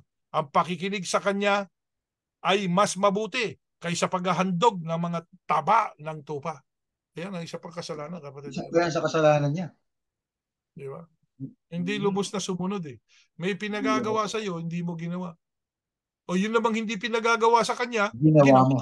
Isipin mo, hindi ka naman pinaghahandog. Natakot ka lang sa Palestine, naghandog ka, iniwan mo yung propeta. Oh. Pagkatapos may pinagagawa sa iyo, hindi mo naman ginawa. Iyan ang Ito kasalanan ni mo. Saul. Kasalanan din yan ng maraming leader ngayon eh. Sa bayan ng Diyos. Lalo na yung pinanggalingan nating reliyon. Kasalanan nila eh. Hindi ito lang isang ito. Lahat sila. At saka kapatid na Jeriel, ang sabi rito, pumunta si Saul sa Carmel para magpatayo roon ng monumento para sa kanyang karangalan. Kaya Ayan. sino mang leader Mhm. ngayon ng relihiyon na mahilig na itanyag ang sarili niya, gusto niya yung personal na karangalan niya, ay kauri ka ni Saul. Yeah. Alam nyo, merong nangyaring ganyan eh, di ba? Nagtayo ng isang monumento. Nadadaanan pa nga natin yun eh. May monumento doon. O hindi nga sinasamba, pero para kaninong karangalan yun? Yun ang tanong. Yun Sa ang Diyos tanong. ba? Sa Diyos ba yung karangalan na yun? Sino inaalala mo doon sa monumentong yun? At Diyos? Kaya yan ang mga maling step na ginawa ng iba't ibang, lalo na yung pinanggalingan nating religion. Nung mali ng step nyo, tinakasan ng Diyos, ng Espiritu. Nakaupo Yung, pa rin. oo, Nakapwesto pa rin. Pero wala nang nakapwesto pa Espiritu rin. Pero Santo. wala na yung Espiritu ng Diyos. Bakit? Kayang-kaya na kayong tagain ngayon eh. Di ba? Mahina ng stand. Pagka tinanong namin, di kayo makasagot eh. O, yan na ngayon kayo. Huwag kayong magdaramdam sa amin. Isa-isip ninyo. Tignan ninyo yung mabuti. Ang naging kalagayan nyo, meron kayong, marami kayong, may palasyo kayo. Parang si Saul, may palasyo pa rin eh. Di ba? Pero bilang pinuno, tinakasan na ng Diyos. Kaya bandang huli, kapatid na Erling, iniwan na ng Diyos ang buong Israel eh. Yeah. Ang ipinalit na, si Yahusha, para sa buong mundo na. Hindi ba? Tama. Yun nga, ang nangyari na, mga kapatid, yung mga ligaw na sanga ng puno ng olibo, tayo yun, mga hintil, yun na ang kinabit ng Diyos doon sa puno. At yun Tama. talagang original na sanga, yun ang mga Israelita, pinutol na ng Diyos. Pero hindi ibig sabihin, sinumpa ng Diyos, ha? Mahal pa rin ng Diyos. Dahil, sabi nga ni Pablo, maaaring babalikan ng Diyos yung mga tunay na sanga, yung mga original na sanga ng puno ng olibo. Yan ang Israel. Sabit ulo, yeah. Yan ang message. Message po itong aming sinasabi sa inyo. Biblical. Yung ating natutunan. Ako, yung mismong natutunan ko doon sa Iglesia ni Cristo, maraming question mark. Marami rin tama, pero maraming question mark. Lalo na ang pinagagawa ng mga leader, paglalagay ng rebulto. Ayan, yung rebultong yun, hindi tayo against doon sa tao na sinasabihan nila ng rebultong yun, yung ang ating kapatid na Felix Manalo. Hindi tayo against. Sugo siya o hindi? Sugo siya. Pero hindi siya lang yung iisang sugo. Sabi nga diyan nagkaroon ng isa pang pagtuturo na siya ang huling sugo. Sugo sa huling araw. Huling sugo. Teka muna. Si kapatid na Felix Manalo, isa lang sa mga isinugo. May ipinagagawa ng Diyos sa kanya. Ano pinagawa ng Diyos sa kanya? Dali mo yung katwiran ko doon sa malayo katwiran, ha? Sinasampalatayanan natin yan. Pero para niya magawa yun, meron munang ibang mga sinugo. Tapos ano pa ang isang pinagagawa sa kanya? Dalin mo rito yung mga anak kong lalaki at babae na pinipigil ng ano po? Ng mga mga ng timugan at hilagan. Pinipigil ng hilaga at saka timog, di ba? Yun ang pinatatrabaho sa kanya. Nang ibig sabihin nun, Katoliko at saka Protestante, yun ang pinagawa ng Diyos sa kanya. Yun ang mandato sa kanya. Ngayon, mandato ba sa kanya kapag magtayo ng iglesia? Mangaral. Mangaral, hindi magtayo ng iglesia. Mangaral. Pangaral mo, dali mo yung katwiran ko. Ito po. Bago niya magawa yun, may isinugo muna ang Diyos. Sapagkat ang unang iglesia natalikod, di ba? Yung unang iglesia natalikod, so kailangan, nung matalikod ang unang iglesia, nawala ng tao eh. Isa lang ang natira, yung Pangulo, umakyat pa nasa langit pa. So, ang nangyari, kailangan mabiyak uli yung tumalikod na iglesia. Kasi nung natalikod ang iglesia noong unang siglo, naging iglesia katolika. So yan ang lumaganap. Ang nakasulat ang mga anak ng Diyos manggagaling sa hilaga at timog yung po bang timog, ano po ba yun? Yun ang iglesia katolika. Ano naman yung hilaga? Yun po ang iglesia protestante. Ngayon, para matupad yun, para magawa ng sugo sa mga wakas ng lupa, yung isinusugo sa mga wakas ng lupa at yung mga kasama niyang mga sugo rin, no? Meron munang isinugo ang Diyos para magkaroon siya ng pagkakataong magampanan yung kanyang tungkulin. Ang unang sinugo, si Martin Lutero. Ayan, si Martin Lutero, pinuna ang Iglesia Katolika. Nahati ngayon. Nagkaroon ngayon ng South, tsaka North, Protestant, at tsaka Catholicism. sa pamamagitan ni Martin Lutero. Natupad ni Martin Lutero yung kanyang trabaho bilang isinugo rin ng Diyos. So, sino pa? Maraming ipapaliwanag sa Biblia. So, may isinugo rin ng Diyos para magamit ng sugo sa mga wakas ng lupa, yung kanyang ini-research. Yan, si Ellen G. White. Di ba? Nakapag-research. Yung 666 na yan, eto yan. Eto yan. Yung pagkakalaglag ng bituin, eto yan. Yung pagpula ng mga buwan na parang dugo, eto yan. So, naipaliwanag ni Ellen G. White yan. Naipaliwanag niya yan lahat.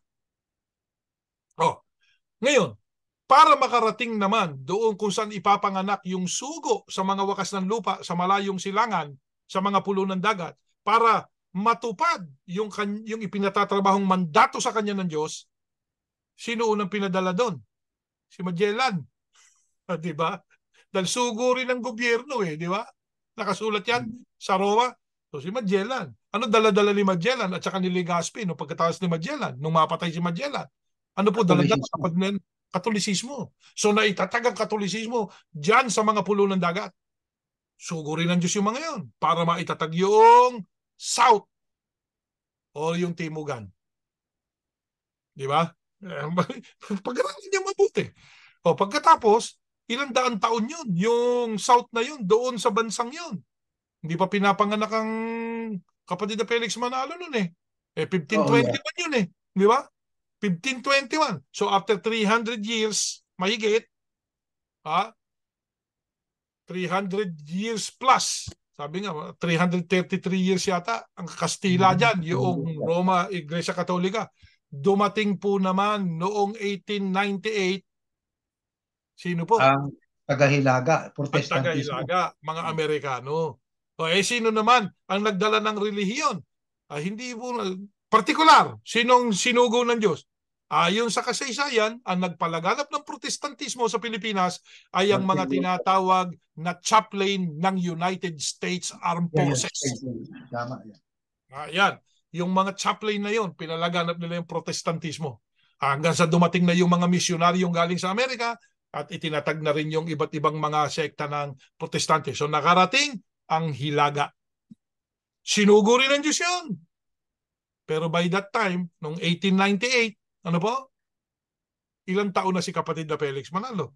12 years old na. Pinanganak na dahil 1886 siya pinanganak. Yeah. Pinanganak na. Nandun na yung isusugo. Di ba? Pero naroon na rin yung pinagsusuguan sa kanya. Pero bago siya isinugo, mayroong iba pang mga isinugo. Kaya yung i-claim natin, siya lang ang sugo. Hindi. Maraming isinugo ang Diyos. Iba't iba nga lang ang trabaho. Siya yung isinugo na mangangaral.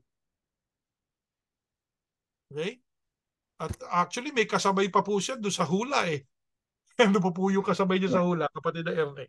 Hanggang sa aming matatakan may mga kasama siya. Hindi pa yun. Meron pang 4 na anghel. May 4 na anghel pa. Mga sugo rin yun. Yeah. Kaya yung ginawa sa atin, na tayo'y tinuruan ng isang bagay na hindi naman talagang yun ang plano ng Diyos. Well, pinahintulot ng Diyos, sige. Pero bandang huli, pinarusahan o hindi pinarusahan? Hindi pwedeng makalampas yun. Hindi pwedeng makalampas. Katulad lang yan ng mga unang lingkod niya na pinangangasiwa niya. Meron ako pinagagawa sa'yo, di mo ginawa. Yung hindi ko pinagagawa sa'yo, yan ang ginawa mo. Yan ang kasalanan. Tinakasan siya ng Espiritu. Tinakasan ng Espiritu. Kaya ang iglesia, na tayo doon nang galing, tinakasan na ng Espiritu. Tinakasan ng Espiritu. Una, sino na pinasasalamatan ninyo kapag kayo ay nakagagawa ng isang malaking bagay? Nakatarpulin pa kayo. Diba? Isipin nyo yan. Hindi ho kami titigil sa pagsasalita. Hindi laban sa inyo, kundi laban doon sa itinanim na maling aral. Yun ang pumasok sa isip natin Kaya, ang mga katanungan sa amin, pagkakasakit, yun ay mga batikos no? Sino ba binabatikos? Ang binabatikos ba? Kami o ang Diyos? Parang babatikusin tayo, pero sabi nga parang pinalalabas na doon sa sakit na pinag-uusapan natin kapag na Erning, Wala daw tayong ano, kulang ang ating ano sa Diyos. Pag kumukonsulta tayo sa doktor, ano raw yun? Kulang daw tayo sa pananampalataya. Oo, sa Diyos. Parang tinatawaran daw natin ang magagawa ng Diyos. Tinatawaran daw natin hindi, yan ay batikos lang. Ngayon, malalim yung ginawa natin pag-aaral. Ano po? Kaya pinakita natin yung mga chronology na kung paano ang ginagawa po ng Diyos kapag nagkakasakit ang tao. O ito ngayon. Kasi talagang sa binasa nating napakahabang mga talatang ito, Kapatid Erning, may ipinakikita ang Diyos sa atin eh.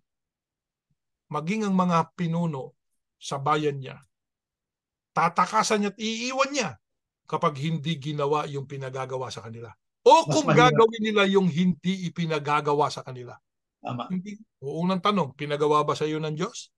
O yun, yung kinikilalang tagapamahalang pangkalatan ngayon, tanong sa iyo, pinagawa ba sa iyo ng Diyos o sa mga ninuno mo?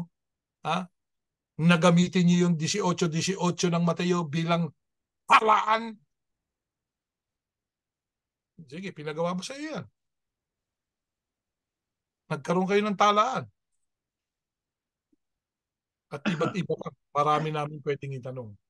Kaya kapatid na Erning, itong ating pag-aaral, hindi po lamang kami sumasagot doon sa partikular na tanong na itinatanong, kundi sinasagot din po namin yung partikular na tinatanong tungkol bakit kami umalis dyan sa reliyon na yan.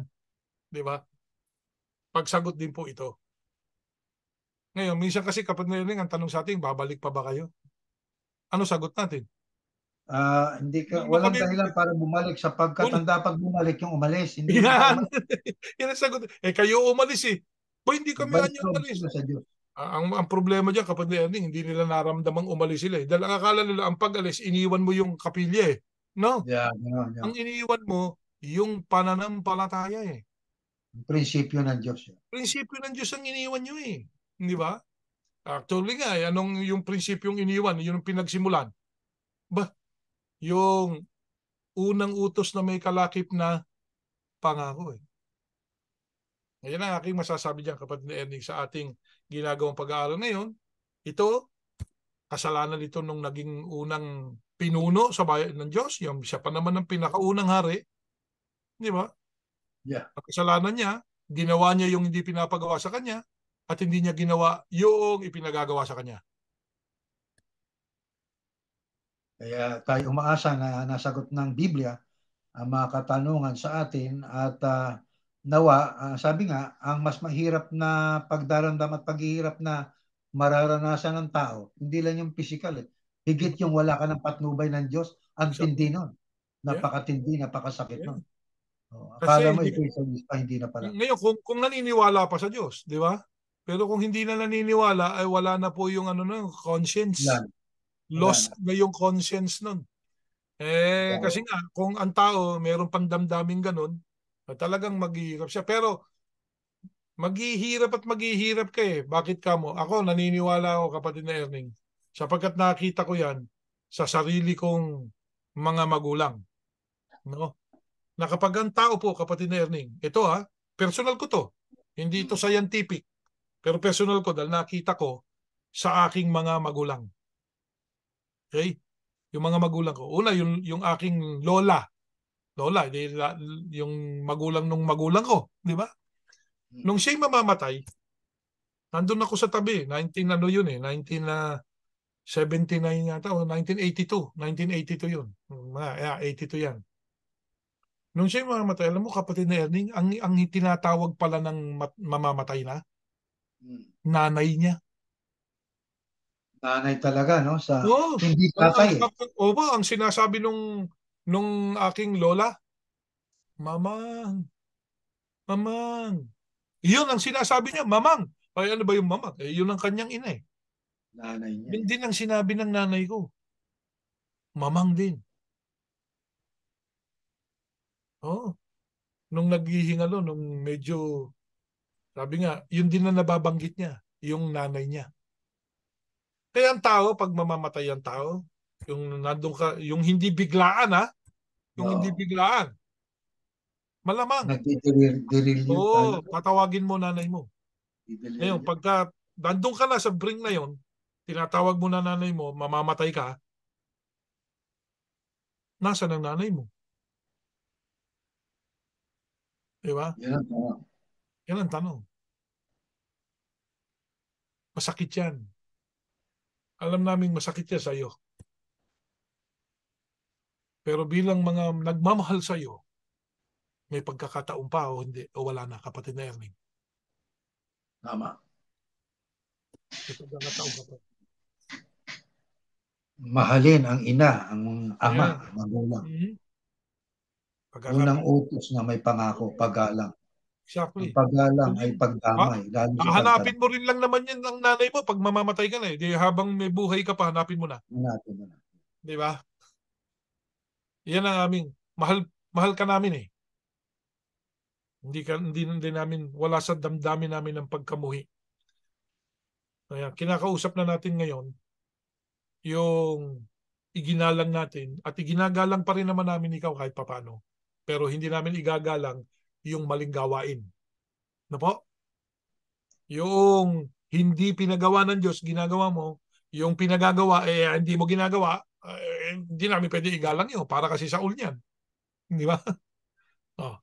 Yung kapatid na Erning, yan ang mensahe natin ngayong gabi. Yeah. Kaya doon sa mga nakikinig, sa mga kapatid namin, mga kaibigan namin, huwag galit ang inyong paiiralin. Pangunawa, tingnan nyo. Ang amin po ba sinasabi ay mayroong lohika? Mayroon po bang sense? At mayroon po bang katotohanan? Nakabatay ba ang aming sinasabi sa Biblia? Nakabatay din po ba ang aming sinasabi at pinapahayag sa inyo sa mga kaganapan? Tingnan ninyo. Hindi naman po natin, kapatid na Erning, pinagpipilitan itong ating pananampalataya eh. We are Hindi. just sharing it with you. So, now you know our stand. Kung nasa na kami ngayon, kung gusto niyong sumama muli dito at magpatuloy sa paglilingkod sa Diyos, nasa inyo yan. Yan po Bueno, ang kapatid na Jeriel, tayo'y umaasa na itong ating ginawang ito, kahit mahaba-haba, ay Mhm. nakatulong sa mga nakinig at nakuha at naunawa natin ang mensaheng ibig na ipaunawa sa atin ng Diyos. Opo. Manalangin po tayo, kapatid na Jeriel. Maraming salamat, Ama naming Yahuwah, sa iyong mga pagpapala sa amin, sa Oh, pagbubukas mo ng aming isipan upang tanggapin ang iyong mga panukala, mga plano sa bawat nilalang. oh, Ama, natutunan namin ngayong gabi maraming bagay. Kung ikaw ay nagkakaroon ng suliranin, ang tao, kami po ay lalapit sa iyo, mananalangin sa iyo, hihingi ng tulong at awa sa iyo. Pag opo, kami na may nagkakasakit, halapit kami sa iyo, hahanap kami ng mga taong makatutulong para mapawi ang aming karamdaman o pansamantalang maalis ang aming mga sakit at patuloy na magamit ang katawan sa paglilingkod sa iyo. Tinuro amen. mong lahat ang mga pamamaraan mo, Ama. At kung kami naman ay naglilingkod sa iyo, pinapahayag namin ang iyong mga kalooban, sinusunod namin ang iyong katotohanan at binibigay namin sa aming mga kapwa at aming mga mahal sa buhay. Opo, Gawin namin yung ipinagagawa mo. Pero wag namin gagawin ang hindi mo ipinagagawa. amen. Ama, tulungan mo po kami. Ang mga nakikinig sa programang ito, Opo, ibasbas mo po ang iyong patnubay. Patuloy pa silang magsaliksik, tuklasin ang iyong kalooban, at kapag kanilang nakita ang iyong kagustuhan at nabasa at pinaniwalaan, sinampalatayanan, iapusin nila at gawin sa buong panahon na ng kanilang buhay. amen. Sumasampalataya kami, Ama, dininig mo ang aming panalangin, pinagpala mo na kaming lahat. Opo, Lahat ng tao sa mundo, lahat ng opo, pinuno ng mga bansa, opo, at gayon din po lahat ng pinuno ng mga relihiyon. amen. Inihiling namin pagpalain mo pa rin sila, Ama. Opo, Ibukas mo rin ang kanilang isip. opo, Huwag silang masilaw at magtiwala sa kapangyarihan ng salapi, sa kapangyarihan ng pagdami ng miyembro, opo, kundi laging magtiwala sa kapangyarihan mo. amen. Hinihiling po namin ang lahat sa pangalan ng Panginoong Yahushua na aming tagapagligtas. Amen. Amen. Magandang gabi po sa inyong lahat at kapatid na Erning, happy Yes. Thanksgiving. Nakain Happy niyo na yung Thanksgiving turkey ulit. niyo. Sige po mga kapatid. Hindi po.